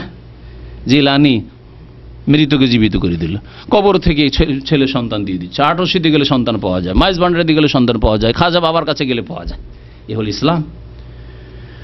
নবী করিম সাল্লাল্লাহু আলাইহি সাল্লাম নিজের জন্য ছেলে রাখতে পারেননি, আল্লাহ যখন চাননি। তাই বলছেন ওয়ালান আজেদা মিন দুনিহি মুলতাহাদা, আল্লাহ ছাড়া আমি কোনো আশ্রয়স্থল পাচ্ছি না, ইল্লা বালাগাম মিনাল্লাহি ওয়া রাসূলিহি। তাহলে প্রশ্ন হচ্ছে যে আল্লাহ রাসূল সাল্লাল্লাহু আলাইহি সাল্লাম নিজেকে রক্ষা করতে পারেন না, আর আল্লাহ ছাড়া কোনো আশ্রয় নেই, তাহলে আমাদের মাঝে আর তার মাঝে কি পার্থক্য? হ্যাঁ, কি বৈশিষ্ট্য থাকলো রসুলের? তাহলে বৈশিষ্ট্য থাকলো, ওই বৈশিষ্ট্যের কথা বলছে, ইল্লা বালাগাম মিনাল্লাহ, তবে আমি আল্লাহর পক্ষ থেকে প্রচারকারী, মুবাল্লিগ, আল্লাহর পক্ষ থেকে দিন, সত্য দিন প্রচারের জন্য এসেছি। বালাগাম মিনাল্লাহ ওয়া রিসালাতিহি, এবং আল্লাহর রিসালাত, পেগাম, মেসেজ নিয়ে এসেছি। ওহি আমার উপর হয়েছে, আর ওহি ভিত্তিক রিসালাত আর পেগাম নিয়ে এসেছি তোমাদেরকে পৌঁছানোর জন্য আর তোমাদের কাছে প্রচার করার জন্য। ইল্লা বালাগাম মিনাল্লাহি ওয়া রাসূলিহি। এই জন্য নবী সাল্লাল্লাহু আলাইহি ওয়াসাল্লাম কি বলেছেন? আমার ক্ষেত্রে বাড়াবাড়ি করি লা তুতরুনি, যেমন ঈসা আলাইহিস সালামের ক্ষেত্রে খ্রিস্টানরা বাড়াবাড়ি করেছে, আর কি বলো? ফাকুলু ইন্নামা আনা আবদুন, আমি একজন গোলাম, আল্লাহ পাক রব্বুল আলামিনের বান্দা। ফাকুলু আব্দুল্লাহি, আল্লাহর বান্দা। তো আল্লাহর বান্দা তো আমরাও, যেন আল্লাহর বান্দার সাথে সাথে ওয়া রাসূলু, তার রাসূল, ইল্লা বালাগাম মিনাল্লাহি ওয়া রিসালাতিহি, আল্লাহর পক্ষ থেকে ইসলাম প্রচারের জন্য এসেছি এবং পয়গাম পৌঁছানোর জন্য এসেছি। ওমাইয়া সিল্লাহ, সুতরাং আল্লাহ পাকের যে বিরুদ্ধাচরণ, নাফরমানি করবে, ওয়া রাসূলু, তার রাসূলের নাফরমানি করবে, ফাইন্না লাহু নারা জাহান্নামা, তার জন্য কি রয়েছে? জাহান্নামের আগুন রয়েছে, খালিদিনা ফিহা আবাদা, সেখানে চিরকাল বসবাস করবে। কেমন কথা? আল্লাহ এবং রাসূলের নাফরমানি করলে চিরকাল জাহান্নামে থাকতে হবে? তাহলে কুফরি করলো না কেউ যদি অন্য পাপ করে নাফরমানি করে, সুদ খেয়ে, বা সুদ তো খুব বড় গুনাহ হয়ে গেল, মদ খেয়ে, হ্যাঁ, জুয়া খেলে, হ্যাঁ, হারাম কথা বলে, অশ্লীল ছবি দেখে কেউ যদি আল্লাহ রাসূলের নাফরমানি করে, নাফরমানি করলো না, চিরকাল জাহান্নামে থাকবে? কি খারেজিদের দলিল হয়ে যাবে যে একটা পাপ করলেই একবারে জাহান্নামে চিরকাল থাকবে আর কাফের হয়ে যাবে। না, এখানে কি বোঝানো হয়েছে তাহলে? ওমাইয়া আসিল্লাহ ওয়া রাসূলাহু, আল্লাহ এবং রাসূলের নাফরমানি করবে কুফরি কাজ দ্বারা, আল্লাহকে অস্বীকার করে, শিরিক করে, কুফরি করে, অথবা পরকালকে অস্বীকার করে, পরকালে বিশ্বাস না করে, কোনো সময় পরোয়াই করলো না, সারা জীবন চলে গেল একজন মুসলিমের, কিন্তু কখনো এই কথা তার চিন্তা আসলো না যে আল্লাহ আমাকে কি জন্য সৃষ্টি করেছেন। নামাজ পড়া তো দূরের কথা, কি জন্য সৃষ্টি করেছেন? খাওয়ার জন্য আর যৌন ক্ষুধা পূরণ করার জন্য? ব্যাস, সারা জীবন চলে গেল। দুনিয়ার ক্ষেত্রে বহু মেহনত করলো, রাজনৈতিক ক্ষেত্রে বহু মেহনত করলো, কিন্তু আল্লাহর দিনের ক্ষেত্রে তার খাতায় কিছুই নেই। মুসলিম কখনো মুসলিম নয়। এই রকম নাফরমানি যারা করে মারা যাবে, ওমাইয়া আসিল্লাহ ওয়া রাসূলাহু, মানে এমন নাফরমানি যেটা কুফরি পর্যন্ত পৌঁছে দিয়েছে। 10টি যে ইমান ভঙ্গকারী বিষয় সম্পর্কে আমার আলোচনা আছে ওলামায়ে কেরামদের কিতাব থেকে, সেই বিষয়টি যদি এর সাথে লাগিয়ে নেন তাহলে স্পষ্ট আরও হয়ে যাবে। যারা এমন কাজ করে আল্লাহ রাসূলের নাফরমানি করলো যেটি কুফরি পর্যন্ত পৌঁছে দেয়, তাহলে তাদের জন্য জাহান্নামের আগুন রয়েছে এবং চিরকাল সেখানে তাদেরকে থাকতে হবে। আর যদি নাফরমানি এমন করে যে নাফরমানি কুফরি পর্যন্ত পৌঁছায় না কিন্তু ফাসিকি, তাহলে আল্লাহ পাক রব্বুল আযাব দেবেন, দুনিয়ার আযাব দেবেন, কবর আযাব দেবেন, হতে পারে জাহান্নামেরও আযাব দেবেন, দীর্ঘদিন দেবেন, কিন্তু চিরকাল আল্লাহ দেবেন না যদি ঈমান ঠিক থাকে এবং 5 ওয়াক্ত নামাজ ঠিক থাকে। আল্লাহ পাক যেন আমাদেরকে জাহান্নাম থেকে রক্ষা করেন। আল্লাহ পাক রব্বুল আমাদের সকলকে যেন জান্নাতুল ফিরদাউস দান করেন। হাত্তা ইযা রাও মা ইউআদুন, এমনকি যখন তারা দেখতে পাবে তাদের প্রতিশ্রুত বিষয়, মানে আল্লাহর আযাবকে যখন দেখতে পাবে, কোথায় দেখতে পাবে? কিয়ামতের মাঠে, বিচার দিবসে। ফাসায়ালামুন, তখন জানতে পারবে মান আদআফু নাসিরান ওয়া আকাল্লু আদাদা, যে কার সাহায্যকারী অতি দুর্বল এবং ওয়া আকাল্লু আদাদা, কার সংখ্যা সবচাইতে কম, কার দলবল সবচাইতে কম, এ কথা তখন জানতে পারবে। আজকে দুনিয়ায় এই দুটো বিষয় চিন্তা করুন। আজকে যারা আল্লাহর নাফরমান তারা নিজেদেরকে সবচেয়ে শক্তিশালী মনে করছে, যারা জালেম তারা নিজেকে শক্তিশালী মনে করছে, যারা বেনামাজি নিজেদেরকে শক্তিশালী মনে করছে, যারা কবর মাজারপন্থী পূজারী তারা নিজেদেরকে শক্তিশালী মনে করছে। কিয়ামতের দিনে ফাসায়ালামুনা মান আযআফু নাসিরান, সাহায্যকারীর দিক দিয়ে সবচেয়ে দুর্বল সেই দিন প্রমাণিত হবে এরা। ওয়া আকাল্লু আদাদা, আজকাল সংখ্যাগরিষ্ঠ তারাই, বেনামাজি সংখ্যাগরিষ্ঠ, কাফের বেদিন সংখ্যাগরিষ্ঠ, হ্যাঁ, হারাম খাওয়া লোক সংখ্যাগরিষ্ঠ, পাপিষ্ঠ সংখ্যাগরিষ্ঠ, আল্লাহর শত্রু সংখ্যাগরিষ্ঠ। সেদিন ওয়া আকাল্লু আদাদা, এই সংখ্যা আর কোনো কাজে আসবে না, সেই দিন সবচাইতে সংখ্যায় কম হবে, এবং সেই সংখ্যা যে যদিও সংখ্যা থাকবে ঘাসপাতের মতো খড়কুটোর মতো সংখ্যা কোনো কাজে আসবে না, জাহান্নামের ইন্ধন হয়ে যাবে। তাই আল্লাহ পাক বলছেন যে সেই দিন জানতে পারবে, ফাসায়ালামুনা, শীঘ্রই জানতে পারবে, মান আযাফু নাসিরান, সাহায্যকারীর দিক দিয়ে কে অতি দুর্বল, ওয়া আকাল্লু আদাদার সংখ্যার দিক দিয়ে কে সবচেয়ে বেশি কম। কুল ইন আদরি আকারিবুম মা তুআদুনা আম ইয়াজআলু লাহু রাব্বি আমাদা। যখন নবী করিম সাল্লাল্লাহু আলাইহি ওয়াসাল্লামকে কাফেররা জিজ্ঞাসা করতো কিয়ামত সম্পর্কে, কিয়ামত কখন হবে, আল্লাহ বললেন এই ক্ষেত্রে জানিয়ে দাও, ইন আদরি মানে লা আদরি, ইন মানে এখানে যদি নয়, ইনের প্রসিদ্ধ অর্থ হচ্ছে ইন মানে যদি, ইফ, ইংরেজিতে ইফ আর আরবিতে হচ্ছে ইন, যদি, কিন্তু এখানে ইন মানে কখনো কখনো আরবিতে হয় নায়ের অর্থ হয়। কোরআনে কারিমের বহু জায়গায় এরকম আছে ইন মানে না, তার মধ্যে এটি একটি জায়গা। কুল, হে নবী জানিয়ে দাও, ইন আদরি মানে লা আদরি, মা আদরি, আমি জানি না, আকারিবুন মা তুআদুন, যার প্রতিশ্রুতি তোমাদেরকে দেওয়া হয়েছে তা নিকটবর্তী মানে কিয়ামত কাছাকাছি খুব ঘনিয়ে এসছে, আম ইয়াজআলু লাহু রাব্বি আমাদা, অথবা এর জন্য আমার রব দীর্ঘ সময় রেখেছেন, মানে বেশ কিছু সময় পরে তা নির্ধারিত আছে, আল্লাহ পাক ভালো জানেন। নবী করিম সাল্লাল্লাহু আলাইহি ওয়াসাল্লামকে যখন জিবরাইল আলাইহিস সালাম জিজ্ঞাসা করেছিলেন কিয়ামত সম্পর্কে, তখন কি বলেছিলেন? মাল মাসউলু বিআলামা মিনাস সাইল, যাকে জিজ্ঞাসা করা হয়েছে সেই ব্যক্তি জিজ্ঞাসাকারীর চাইতে মানে জিবরাইল চাইতে বেশি জানে না। নবী করিম সাল্লাল্লাহু আলাইহি ওয়াসাল্লামকে এই কথা জানিয়ে দেওয়া হয়নি যে এত সালে কিয়ামত হবে, এতদিন পরে কিয়ামত হবে, এত বছর পরে হবে, না, এই কথা জানানো হয়নি। তাই নবী সাল্লাল্লাহু আলাইহি ওয়াসাল্লাম এইভাবে উত্তর দিতেন যে এই ইলম আল্লাহ পাকের কাছে আছে।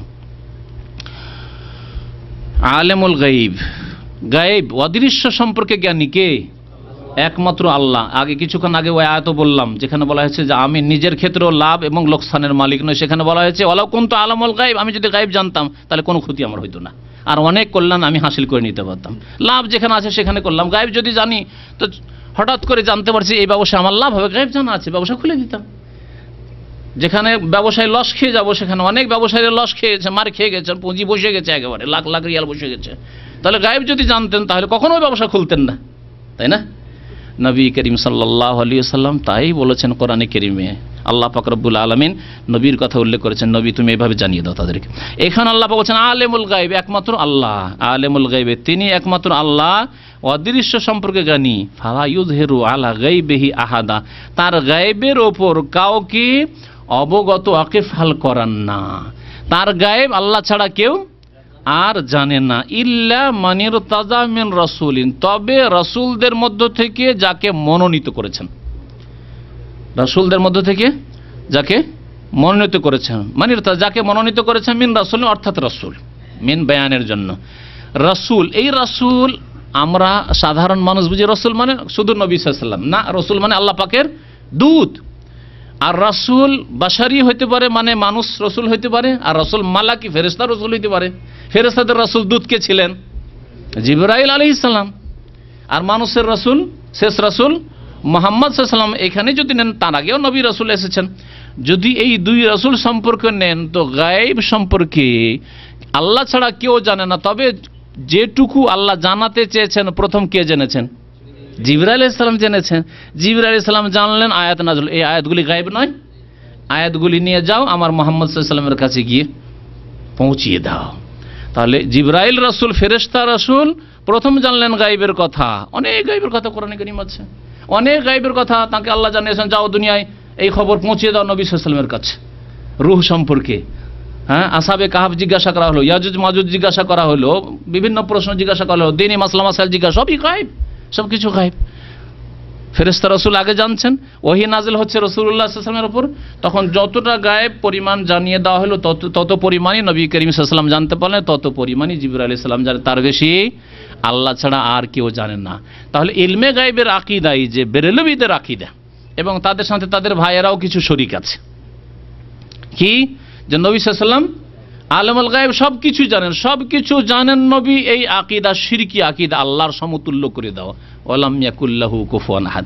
অথচ স্পষ্ট ভাষা, এর চাইতে স্পষ্ট ভাষা লাগে, ওয়ালা আলামুল গায়বা, দেখো আমি গায়েব জানি না, তারপর জবরদস্তি না রাসূল আপনি জানেন, আপনি আলেমুল গায়েব। আশ্চর্য কথা, কোরআনের স্পষ্ট বিরোধিতা। একটি আয়াতের বিরোধিতা করলেই কাফির হয়ে যায়। তাহলে বহু আয়াত রয়েছে যে আল্লাহ ছাড়া কেউ গায়েব জানে না। সূরা নামলে আল্লাহ পাক ইরশাদ করেছেন, কুল, হে নবী আর বলে দাও, লা ইয়ালামু মান ফিস সামাওয়াতি ওয়া মান ফিল আরদিল গায়বা ইল্লা আল্লাহ। আসমান এবং জমিনে, তাহলে আসমানেও কোনো ফেরেশতা গায়েব জানে না, সমস্ত গায়েব জেনে নেবে। গায়েবের চাবি আছে, খুলে দিয়ে সব কিছু জেনে নেব, ভবিষ্যতে কি হবে না হবে। আসমান এবং জমিনে কেউ জানে না গায়েব ইল্লাল্লাহ, আল্লাহ ছাড়া। ওমা ইয়াশউরুনা, এবং তারা জানেও না যে আইয়ানা ইউবাসুন, কোন সালে তাদেরকে উঠানো হবে। নবী মুহাম্মদ সাল্লাল্লাহু আলাইহি ওয়াসাল্লাম এই কথা জানেন না যে এত সালে কিয়ামত হয়ে যাবে আর ওই দিন আমাকে এখান থেকে উঠতে হবে। জিবরাইলও জানেন না যে কখন কিয়ামত হয়ে যাবে আর আমাদেরকে ওখানে যেতে হবে, হাজির হইতে হবে কিয়ামতের মাঠে। জিলানী, চিশতি তো দূরের কথা, যাদেরকে আল্লাহ রসুল বলেছেন, ফেরেশতা রসুল, মানুষ রসুল, তারাও এই কথা জানেন। ওমা ইয়াশউরুনা আইয়ানা ইউবাসুন, কখন তাদের পুনরুত্থান হবে।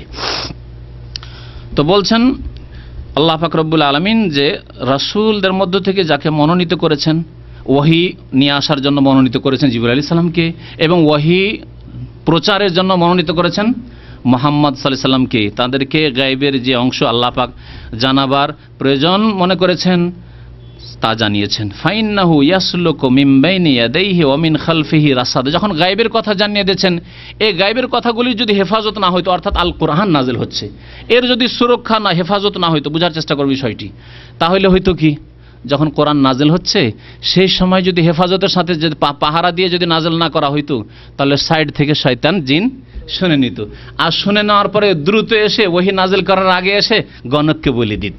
গণকও কোরআন আয়াত তিলাওয়াত করেছে। এদিকে মুহাম্মদ সাল্লাল্লাহু আলাইহি ওয়াসাল্লাম বলছেন আমার উপর আয়াত নাযিল হচ্ছে, আর তার আগে বা 10 কিলোমিটার, 50 কিলোমিটার, 200 কিলোমিটার দূরে বা অন্য কোনো দেশে গণক তেলাওয়াত করছে। আরে মুহাম্মদের কি বৈশিষ্ট্য, ওই কোরআন আয়াত তো আমিও জানি। তাহলে আর নবী সাল্লাল্লাহু আলাইহি ওয়াসাল্লামকে কেউ বিশ্বাস করতো না, আর এই কোরআনের হেফাজত থাকতো না। কোরআন যেমন নবীর কাছে তেমন গণকের কাছে চলে যেত। এই জন্য আসমানি রাস্তাকে কঠোর পাহারা দিয়ে মলিয়াত হারাসান শাদীদান ওয়া সুহবা, ওই আয়াতগুলি স্মরণ করেন যে আল্লাহ পাক আসমানি রাস্তাকে একেবারে পাহারা দিয়ে সুরক্ষিত করে দিলেন। কোনো জিন শয়তানকে ওপর দিকে কোনো কথা শুনে, কোনো আয়াত শুনে দৌড় দিয়ে এসে কোনো গণককে শুনিয়ে না দিতে পারে। আর নবী সাল্লাল্লাহু আলাইহি ওয়াসাল্লাম এদিকে তেলাওয়াত করছে, ওদিকে গণকও তেলাওয়াত করছে, এমনটা না হয়ে যায়। আল্লাহ পাক এভাবে কোরআনে কারীমের হেফাজত করেছেন, এই গায়বের ইলমের হেফাজত করেছেন। তাই বলছেন ফাইন্নাহু ইয়াসলুকু মিন বাইনি ইয়াদাইহি ওয়া মিন খালফিহি রাসাদ, আল্লাহ পাক রব্বুল আলামিন নিযুক্ত করে দেন মিন বাইনি ইয়াদাইহি, তার সামনে, মানে নবীর ওই রাসূলের সামনে, ওয়া মিন খালফি, তার পিছনে, রাসাদা, প্রহরী। প্রহরী আল্লাহ পাক রব্বুল আলামিন লাগিয়ে দিয়েছেন। লিয়ালামা, আল্লাহ পাক জানতে চান যে নবী সাল্লাল্লাহু আলাইহি ওয়াসাল্লামের উপর নাজিল করলাম আর এই জিবরাইল আলাইহিস সালাম দিয়ে নাজিল করলাম, আনকাদ আবলাগু রিসালাতি রাব্বিহিম, তারা বা অন্যান্য রাসূলগণের উপর আল্লাহ ওহী নাজিল করেছেন, তারা তাদের রবের রিসালাত পয়গামকে তারা কি করেছেন, পৌঁছিয়ে দিয়েছেন। এটা যাতে করে সুস্পষ্ট হয়ে যায় যে তাদের কাছে নাজিল হয়েছে এবং তারা মানব জাতিকে জানিয়ে দিয়েছেন। ওয়া আহাতা বিমা লাদাইহিম, এবং আল্লাহ পাক রব্বুল আলামিন যা তাদের কাছে আছে, নবী রাসূলগণের কাছে যা কিছু আছে ইলম, সব কিছু আল্লাহ পাক পরিবেষ্টন করে আছেন, মানে ঘিরে আছেন। আল্লাহ জানেন না, জানেন না। নবীদের কাছে যে ইলম আছে, নবীদের কাছে যে ক্ষমতা আছে, নবীদের কাছে যে বিদ্যা বুদ্ধি আছে, নবীদের কাছে যে কৌশল আছে, আল্লাহ সব কিছু ঘিরে আছেন, সব কিছু জানেন। ওয়া আহাতা বিমা লাদাইহিম ওয়া আহসা কুল্লা শাইইন আদাদা, এবং আল্লাহ পাক রব্বুল আলামিন সমস্তের সংখ্যা গুণে রেখেছেন, গণনা করে রেখেছেন। সব কিছুর গণনা আল্লাহর কাছে। এমন নয় যে কোটি কোটি মানুষ, আল্লাহ শুধু মানুষ না, জিন কি করে গণে রাখবেন, মখলুক, কীট পতঙ্গ, পাখি, পশু কি করে গণে। ও আহসা কুল্লা শাইইন, আল্লাহ বলেননি যে আহসা কুল্লা ইনসানিন। আজকে একটি দেশের যখন পরিসংখ্যান শুরু হয়, গণনা শুরু হয়, মানুষ গণনা, তখন গণনা করে আনুমানিক তথ্য, তাই না? আল্লাহ বলছেন কুল্লা শাইইন, প্রত্যেক বস্তুকে আল্লাহ পাক রব্বুল আলামিন গুণে রেখেছেন। আল্লাহ পাক সব কিছুর ইলম রাখেন। ইন্নাল্লাহা আলা কুল্লি শাইইন কাদির ওয়া আহাতা বিকুল্লি শাইইন ইলমা, সমস্ত ইলম আল্লাহ পাক রব্বুল আলামিন রাখেন। এই হচ্ছে তাফসীর শেষ। তবে এখানে আর 2-4টি বিষয় আছে আপনাদেরকে বলেছিলাম, তা হচ্ছে যে সূরা জিন থেকে আমরা যা কিছু জানতে পারলাম, তার মধ্যে প্রথম বিষয় যেটি জানতে পারলাম সেটা হচ্ছে যে জিন একটি মখলুক আল্লাহর আছে, তার অস্তিত্ব আছে, এবং এই ঈমান রাখা ফরজ। কি জন্য ফরজ? হ্যাঁ, কারণ আল্লাহ পাক আল কোরআনে জিনের কথা বলেছেন। আপনি যদি জিন অস্বীকার করেন তাহলে কোরআনকে অস্বীকার করলেন। জিন নবী রাসূল নয়, এই হিসাবে বিশ্বাস নাই। কিন্তু জিনের কথা আল কোরআনে আল্লাহ উল্লেখ করেছেন বহুবার। আর আপনি যদি জিনকে অস্বীকার করেন, কারণ একদল মুসলিম, কাফেরদের কথা তো বাদ দেন, একদল মুসলিম গুমরাহ পথভ্রষ্ট হয়েছে, বলছে জিন শয়তান মানে হচ্ছে বাতিল শক্তি, জিন শয়তান মানে হচ্ছে দুষ্ট শক্তি। এইরকম কোনো সৃষ্টি নেই। আগুন থেকে সৃষ্টি হয়েছে এমন কোনো মাখলুক আছে যে মাখলুকের নাম জিন, যাদেরকে আমরা দেখি না, ওরা আমাদের দেখে, এ বলে তারা বিশ্বাস করে না। তারা গুমরাহ এবং মুসলিম নয়, কারণ তারা কোরআনকে অস্বীকার করলো। আল্লাহ বলছেন উহিয়া ইলে আন্নাহু ইসতামা নাফারুম মিনাল জিন, জিন জিন ওমা খালাকতুল জিন্না ওয়াল ইনসা ইল্লা লিয়াবুদুন, আমি মানুষ এবং জিনকে ইবাদতের জন্য সৃষ্টি করেছি। তাহলে জিনের অস্তিত্বকে বিশ্বাস করা ফরজ। 2 নম্বর কথা যে রাসূলুল্লাহ সাল্লাল্লাহু আলাইহি ওয়াসাল্লাম যেমন মানুষের জন্য প্রেরিত হয়েছিলেন, তেমনি জিনের জন্য প্রেরিত হয়েছিলেন। যারা জিনেরা ইসলাম গ্রহণ করলো এবং জাতিকে দাওয়াত দেওয়া শুরু করলো। এই সূরাতে আরো জানতে পারলাম যে জিনদের ব্রেন বুদ্ধি রয়েছে। শুধু আমরাই বুদ্ধিমান আর খুব পটু পণ্ডিত নয়, জিনদের ব্রেন বুদ্ধি রয়েছে। এবং এই ব্রেন বুদ্ধিকে কাজে লাগিয়ে কোরআন শুনতেই তারা দ্রুত ঈমান নিয়ে আসলে ইসলাম কবুল করলো। আল্লাহ পাক রব্বুল আরো জানতে পারলাম এই সূরা দিয়ে যে আল্লাহ পাক রব্বুল আলামিন বান্দার ওপর কত গুরুত্ব দিয়েছেন। বান্দার ঈমানের হেফাজত করার জন্য, বান্দাকে হিদায়াত করার জন্য আল্লাহ কত যে গুরুত্ব দিয়েছেন, যে তাদের জন্য রসুল প্রেরণ করেছেন, তাদের জন্য ওহী করেছেন। এবং এই ওহীকে হেফাজতের জন্য ব্যবস্থা, শুধু ওহী নাযিল করেননি, ওহীকে হেফাজতের জন্য জিনদের ওপর দিকে যাওয়ার রাস্তা বন্ধ, যাতে করে কোরআন হেফাজতের সাথে নবী সাল্লাল্লাহু আলাইহি ওয়াসাল্লামের উপর নাযিল হয়। এই সূরাতে আরো জানতে পারলাম যে জিনেরা কোরআনে কারীম রাসূলুল্লাহ সাল্লাল্লাহু আলাইহি ওয়াসাল্লাম থেকে শোনার জন্য কত আগ্রহী হয়ে উঠেছিল। সুতরাং জিন যদি এত আগ্রহী হয়, তাহলে জিন চাইতে শ্রেষ্ঠ জাতি আমরা। লাকাদ খালাকনাল ইনসানা ফি আহসানি তাকওয়িম, আল্লাহ উত্তম অবয়বে ইনসানকে সৃষ্টি করেছেন। তাহলে জিন চাইতে আমরা সুন্দর, জিন চাইতে আমরা বুদ্ধিমান। তাহলে আমাদেরকে কতটুকু যত্ন নেওয়া উচিত কোরআনে কারীমের শিক্ষা দীক্ষার ক্ষেত্রে, কোরআনে কারীমের দাওয়াতের ক্ষেত্রে, কোরআনে কারীমের প্রচারের ক্ষেত্রে, কোরআনে কারীমের খেদমতের ক্ষেত্রে, কোরআনে কারীমের জীবনের প্রতিটি ক্ষেত্রে, বাস্তবায়নের ক্ষেত্রে, কোরআনে কারীম দিয়ে বিচার করার ক্ষেত্রে। এই সূরায় এছাড়াও তৌহিদ রয়েছে। তৌহিদ, দোয়া, ফালা তাদু মা আল্লাহে, সেজদা করো আল্লাহকে, মসজিদ আল্লাহর জন্য, দোয়া করো একমাত্র আল্লাহর কাছে, তার লাভ লোকসানের মালিক একমাত্র আল্লাহ। এমনকি নবীরও হেফাজত আল্লাহ পাক না করলে তিনি নিজেকে রক্ষা করতে পারেন না, এসব কথা আছে না? তাহলে তৌহিদের কথা এতে আছে। এতে শিরিক থেকে সতর্ক করা হয়েছে, ওয়ালা নুশরিকা বিরাব্বিনা আহাদা, শিরিক করব না, এসব শিক্ষা দেওয়া হয়েছে। এছাড়াও বহু জ্ঞান এই সূরায় রয়েছে।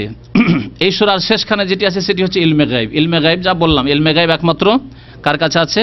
আল্লাহ পাক রব্বুল আলামিনের কাছে। আল্লাহ পাক বলছেন মাফাতিহুল গায়ব ওয়া ইনদাহু মাফাতিহুল গায়ব, আল্লাহ পাকের নিকটে গায়বের চাবি রয়েছে। লা ইয়ালামুহা ইল্লা হুয়া, এই গায়ব আল্লাহ ছাড়া কেউ জানেন না। যাকে আল্লাহ জানাতে চেয়েছেন যত পরিমাণ ততটুকু জেনেছেন, যখন জানিয়েছেন তখন। তারপরে এমন কোনো ক্ষমতা নেই যে যখন ইচ্ছা তখন জেনে নিলাম, অথবা সব কিছু যেমন আল্লাহ জানছেন তেমন অমুক জানছেন। হ্যাঁ, এইরকম আকীদা কেউ যদি রাখে যে নবী সাল্লাল্লাহু আলাইহি ওয়াসাল্লাম তার কবর থেকে উম্মতের হাল সম্পর্কে ওয়াকিফ হাল জানছেন, আর কে ভালো আমল করলো না করলো, আব্দুর রহমান কি করলো, আব্দুল্লাহ কি করলো, আত্মীয় স্বজন কি করলো, আমার বংশের লোকেরা কি করলো জানতে পারছেন। আউযু বিল্লাহ, হচ্ছে শিরক। আল্লাহ পাক রব্বুল আলামিন যেন বুঝার তৌফিক দান করেন, আমল করার তৌফিক দান করেন। আল্লাহ পাক যেন গুনাহ খাতা মাফ করে দেন, নেক আমলের তৌফিক দান করেন। আল্লাহ পাক আমাদের পেরেশানি যেন দূর করে দেন। আল্লাহ আমাদের দুনিয়া এবং আখিরাতে যেন সুখী করেন। সাল্লাল্লাহু আলা নবিয়িনা মুহাম্মদ ওয়া আলা আলিহি ওয়া সাহবিহি আজমাইন। সূরা আহকাফের আয়াতগুলি বলছিলাম, সংক্ষেপে শুধু তর্জমা করে দিয়েছি। আল্লাহ বলছেন ওয়াইজ সারাফনা ইলাইকা নাফারাম মিনাল জিন, ওয়াইজ সারাফনা ইলাইকা নাফারাম মিনাল জিন। আল্লাহ বলছেন যে হে নবী, তোমার কাছে জিনের এক দলকে আমি ফিরিয়ে দিলাম, ওরা ঘুরতে ঘুরতে তোমার কাছে চলে গেল। তাহলে বোঝা গেল যে আল্লাহ পাক জিনদেরকে ঈমান ইসলাম বোঝা এবং কবুল করার জন্য পাঠিয়ে দিলেন।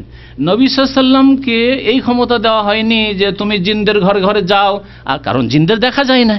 সুতরাং জিনদের বাড়িতে বাড়িতে গিয়ে নবী সাল্লাল্লাহু আলাইহি ওয়াসাল্লাম ইসলামের দাওয়াত দিয়েছেন না, যেহেতু এটা বাহ্যিক সম্ভবপর নয়। সেজন্য আল্লাহ বলছেন সারাফনা ইলাইকা, তাদেরকে আমি পাঠিয়ে দিলাম যে যাও, মুহাম্মদ সাল্লাল্লাহু আলাইহি ওয়াসাল্লাম কোরআন তেলাওয়াত করছে আর ফজরের নামাজ আছে, যাও শোনো আর ইসলাম কবুল করো।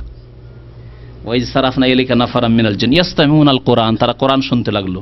তারপরে হ্যাঁ বলেন হাফেজ সাহেবরা, ফালাম্মা হাজারু, তারা যখন সেখানে উপস্থিত হইল, কালু আনসিতু, আরে থাম থাম, চুপ করে শোন শোন। আপোষে এক অপরকে বলছে শোন, ভালো করে শোন। ফালাম্মা কজিয়া, যখন নামাজ শেষ হয়ে গেল, কোরআন তেলাওয়াত শেষ হয়ে গেল, ওয়াল্লাহু ইলা কওমিহি মুনজিরিন, তার নিজের জাতির কাছে সতর্ককারী হয়ে ফিরে আসলো যে দেখো কোরআন শুনে এলাম, তোমরাও ঈমান নিয়ে আসো, আমরা ইসলাম কবুল করে এসেছি, আমরা মুসলিম হয়ে চলে এসেছি, শেষ রাসূল চলে এসেছেন, তোমরা মুসলমান হও, না হলে জাহান্নামে যাবে। কালু, আর বললো ইয়া কওমানা, হে আমাদের সম্প্রদায়, হে জিন জাতি, ইন্না সামিনা কিতাবান, এক কিতাব শুনে আসলাম আজকে, উনজিলা মিন বাদে মুসা, মুসা আলাইহিস সালামের পরে, অতিরিক্ত এই কথাগুলি যেগুলি সূরা জিনে নেই, তাই না? মুসা আলাইহিস সালামের পরে নাযিল হয়েছে। মুসাদ্দিকান, মুসা আলাইহিস সালামের কথা কেন উল্লেখ করলেন? ঈসার কথা কেন উল্লেখ করলেন না? হ্যাঁ, কারণ ঈসা আলাইহিস সালামের আগে মুসা আলাইহিস সালাম এসেছিলেন তাওরাত নিয়ে। তাওরাতে জীবনের অধিকাংশ ক্ষেত্রে দিক নির্দেশনা ছিল, ইনজিলে শুধু সুসংবাদ আর কিছু ঘটনাবলী এই ধরনের জিনিসগুলি আছে। ইনজিল তাওরাতের পরিপূরক হিসাবে আসলো, যেটি ঈসা আলাইহিস সালামের উপর নাযিল হয়েছে। এই জন্য ঈসা আলাইহিস সালামের অনুসারীরা তাওরাতকেও মানে এবং ইনজিলকেও মানে। যেটাকে ওল্ড টেস্টামেন্ট বলা হয় সেটা হচ্ছে তাওরাত, আর নিউ টেস্টামেন্ট যেটা বলা হয় নতুন অনুশাসন, সেটা হচ্ছে ইনজিল। যদিও ইনজিলকে এরা বিকৃত করে দিয়ে, আসল ইনজিল কিন্তু নেই বর্তমান খ্রিস্টানদের কাছে, আসল ইনজিল অরিজিনাল নেই মোটেই, বিকৃত তাদের রচিত। কারণ বিভিন্ন যুদ্ধ হয়েছে, নষ্ট হয়ে গেছে, হেফাজতের আল্লাহ পাক এই দায়িত্ব নেন, তারা নিজেরাও বিকৃত মন গড়া নিজের যেগুলো খেয়াল খুশি মাসলা সেগুলো ঢুকিয়ে দিয়েছিল। আল্লাহ পাক রব্বুল আলামিন তা হক কিতাবকে তাদের কাছ থেকে কেড়ে নিয়েছেন। অল্প কিছু কথা থাকলেও তাদের সংযোজন বেশি আছে, নিজের মন গড়া কথা তাতে বেশি আছে। এই জন্য শিরকুফরি পর্যন্ত বাইবেলে আছে। শিরকুফরি, বেয়াদবি আল্লাহ সম্পর্কে, রসুল সম্পর্কে এবং আম্বিয়া কেরাম সম্পর্কে, বেয়াদবি পর্যন্ত সেসব কিতাব আছে, যেটা আল্লাহর কিতাব কোনোদিন হতে পারে না। তো বলছেন যে মুসা আলাইহিস সালামের পরে যে কিতাব নাযিল হয়েছে, মুসাদ্দিকাল লিমা বাইনা ইয়াদাইহি, পূর্বের কিতাবের সত্যায়নকারী এই কিতাব। অর্থাৎ আগের কিতাবে যে তাওহীদের কথা আছে, রিসালাতের কথা আছে, আখিরাতের কথা আছে, ঈমানিয়াত আছে, আকীদার কথা আছে, সেগুলির সত্যায়ন এবং সৎ আমল, যেগুলি ভালো কাজ, সর্বযুগে ভালো কাজ, আগেও নামাজ ছিল সেগুলি সত্যায়ন করেছে, রোজা সিয়াম ছিল সত্যায়ন করেছে, গরিব দুঃখীর সহযোগিতা ছিল সেগুলি সত্যায়ন করেছে। ইয়াহদি ইলাল হক, এবং সত্য পথের দিকে রাস্তা দেখাচ্ছে, ওয়া ইলা তারিক মুস্তাকিম, এবং সহজ সরল পথের দিকে। ইয়া কওমানা, হে আমাদের জাতি, মোবাইলওয়ালা, ইয়া কওমানা, হে আমাদের জাতি, কে বলছেন? জিনারা বলছেন। আবার ইয়া কওমানা, হে জাতি, হে জাতি, আজিবু দাই আল্লাহ, আল্লাহর দায়ীর ডাকে সাড়া দাও। অর্থাৎ মুহাম্মদুর রাসূলুল্লাহ সাল্লাল্লাহু আলাইহি ওয়াসাল্লাম আল্লাহর দায়ী, দায়ী আল্লাহ, আল্লাহর দায়ী, আল্লাহর দিকে আহ্বানকারীর আহ্বানে তোমরা সাড়া দাও, কবুল করো তার দাওয়াত। ও আমিনু বিহি, তার প্রতি ঈমান নিয়ে আসো। ইয়াগফির লাকুম মিন যুনুবিকুম, আল্লাহ তোমাদের গুনাহগুলি মাফ করে দিবেন। ওয়া ইউজিরকুম মিন আযাবিন আলীম, এবং তোমাদেরকে যন্ত্রণাদায়ক শাস্তি থেকে আল্লাহ পাক রক্ষা করবেন। ওমাল্লা ইউজিব দায়ী আল্লাহ, আর আল্লাহর দায়ী নবীর কেউ যদি ডাকে সাড়া না দেয়, তার দাওয়াত যদি কেউ কবুল না করে, ফালাইসা বিমুজিজিন ফিল আরদি, পৃথিবীতে সেই ব্যক্তি আল্লাহকে পরাস্ত করতে পারবে না। ওয়ালাইসা লাহু মিন দুনিহি আউলিয়া, আল্লাহ ছাড়া তার কেউ পৃষ্ঠপোষক নেই, অভিভাবক নেই, সাহায্যকারীও নেই। উলাইকা ফি দালালিম মুবিন, এবং এরাই হচ্ছে সুস্পষ্ট গুমরাহিতে, পথভ্রষ্টতায়। আল্লাহ পাক যেন হক কথা বুঝার তৌফিক দান করেন এবং তার প্রতি আমল করার তৌফিক দান করেন। আল্লাহ পাক আমাদেরকে তৌহিদের ওপর, সুন্নতের ওপর, নবী সাল্লাল্লাহু আলাইহি ওয়াসাল্লামের তরিকার ওপর জীবনযাপনের তৌফিক যেন দান করেন এবং সেই দিকে আমাদেরকে মানব জাতিকে ডাকার যেন তৌফিক দান করেন। আমিন ইয়া রাব্বাল আলামিন। ওয়া সাল্লাল্লাহু নবিয়ানা মুহাম্মদ ওয়া আলা আলিহি ওয়া সাহবিহি আজমাইন।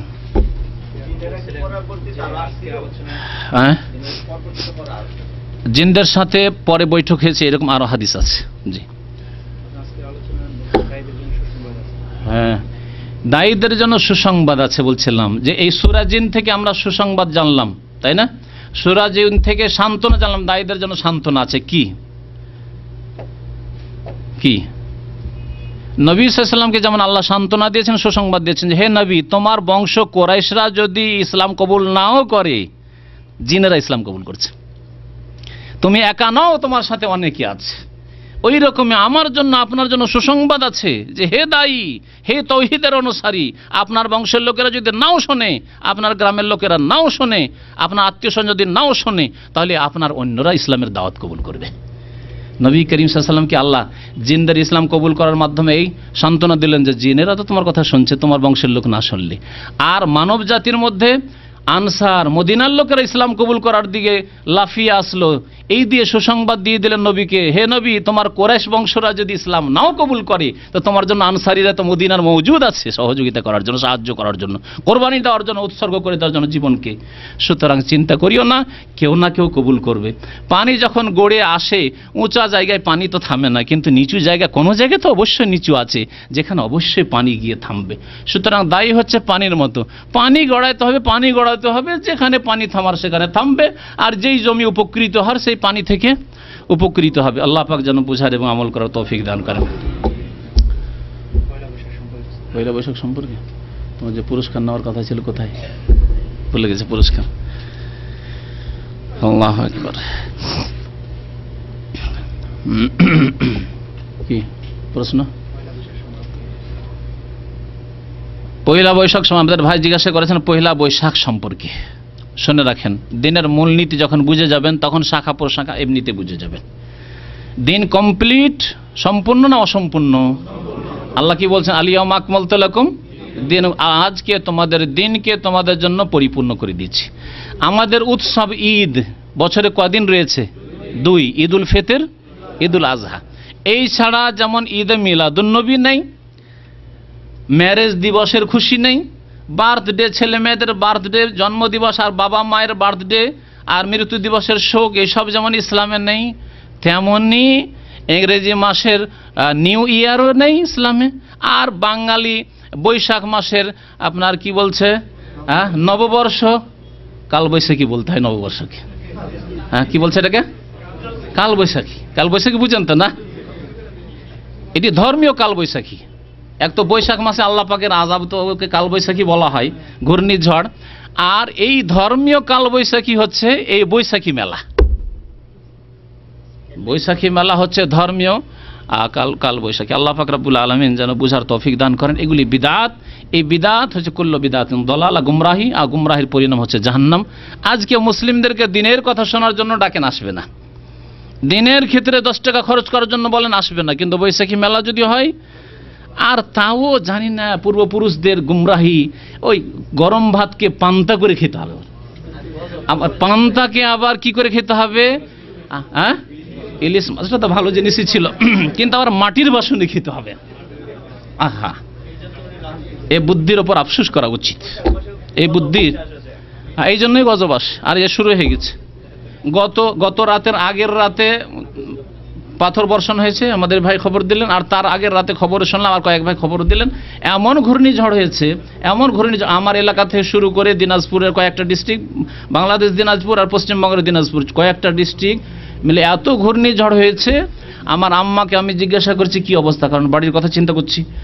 শুনলাম যে এলাকার কোনো টিনের বাড়ি নেই, টিনের বাড়ি উড়ে গেছে। তা আমাদের বারান্দা শুধু টিনের দিয়ে একটা ছিল, তো চিন্তা করলাম যে ওই যে রান্নাঘরটা একটু টিনের ছিল, তার বাইরের দিকে একটা মজলিস বসার জন্য, বাইরের মেহমানের বসার জন্য একটু টিনের ছিল। তো কী অবস্থা দেখি একটু জিজ্ঞেস করে। তা আমাদের আলহামদুলিল্লাহ ঠিক আছে, কিন্তু আশেপাশের বাড়ি টিনের বাড়ি নেই, খড়ের বাড়ি বলে কিছু নেই।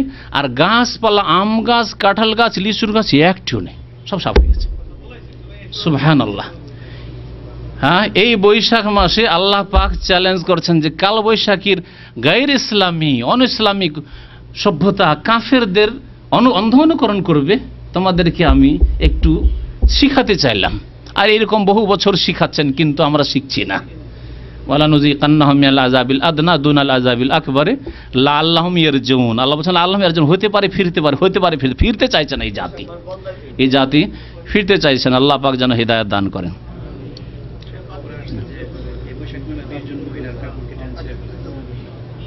এই বৈশাখী মেলায় আরো কত কি হবে। যারা যাবে, ওই মহিলার রাস্তাঘাটে কেন যাবে?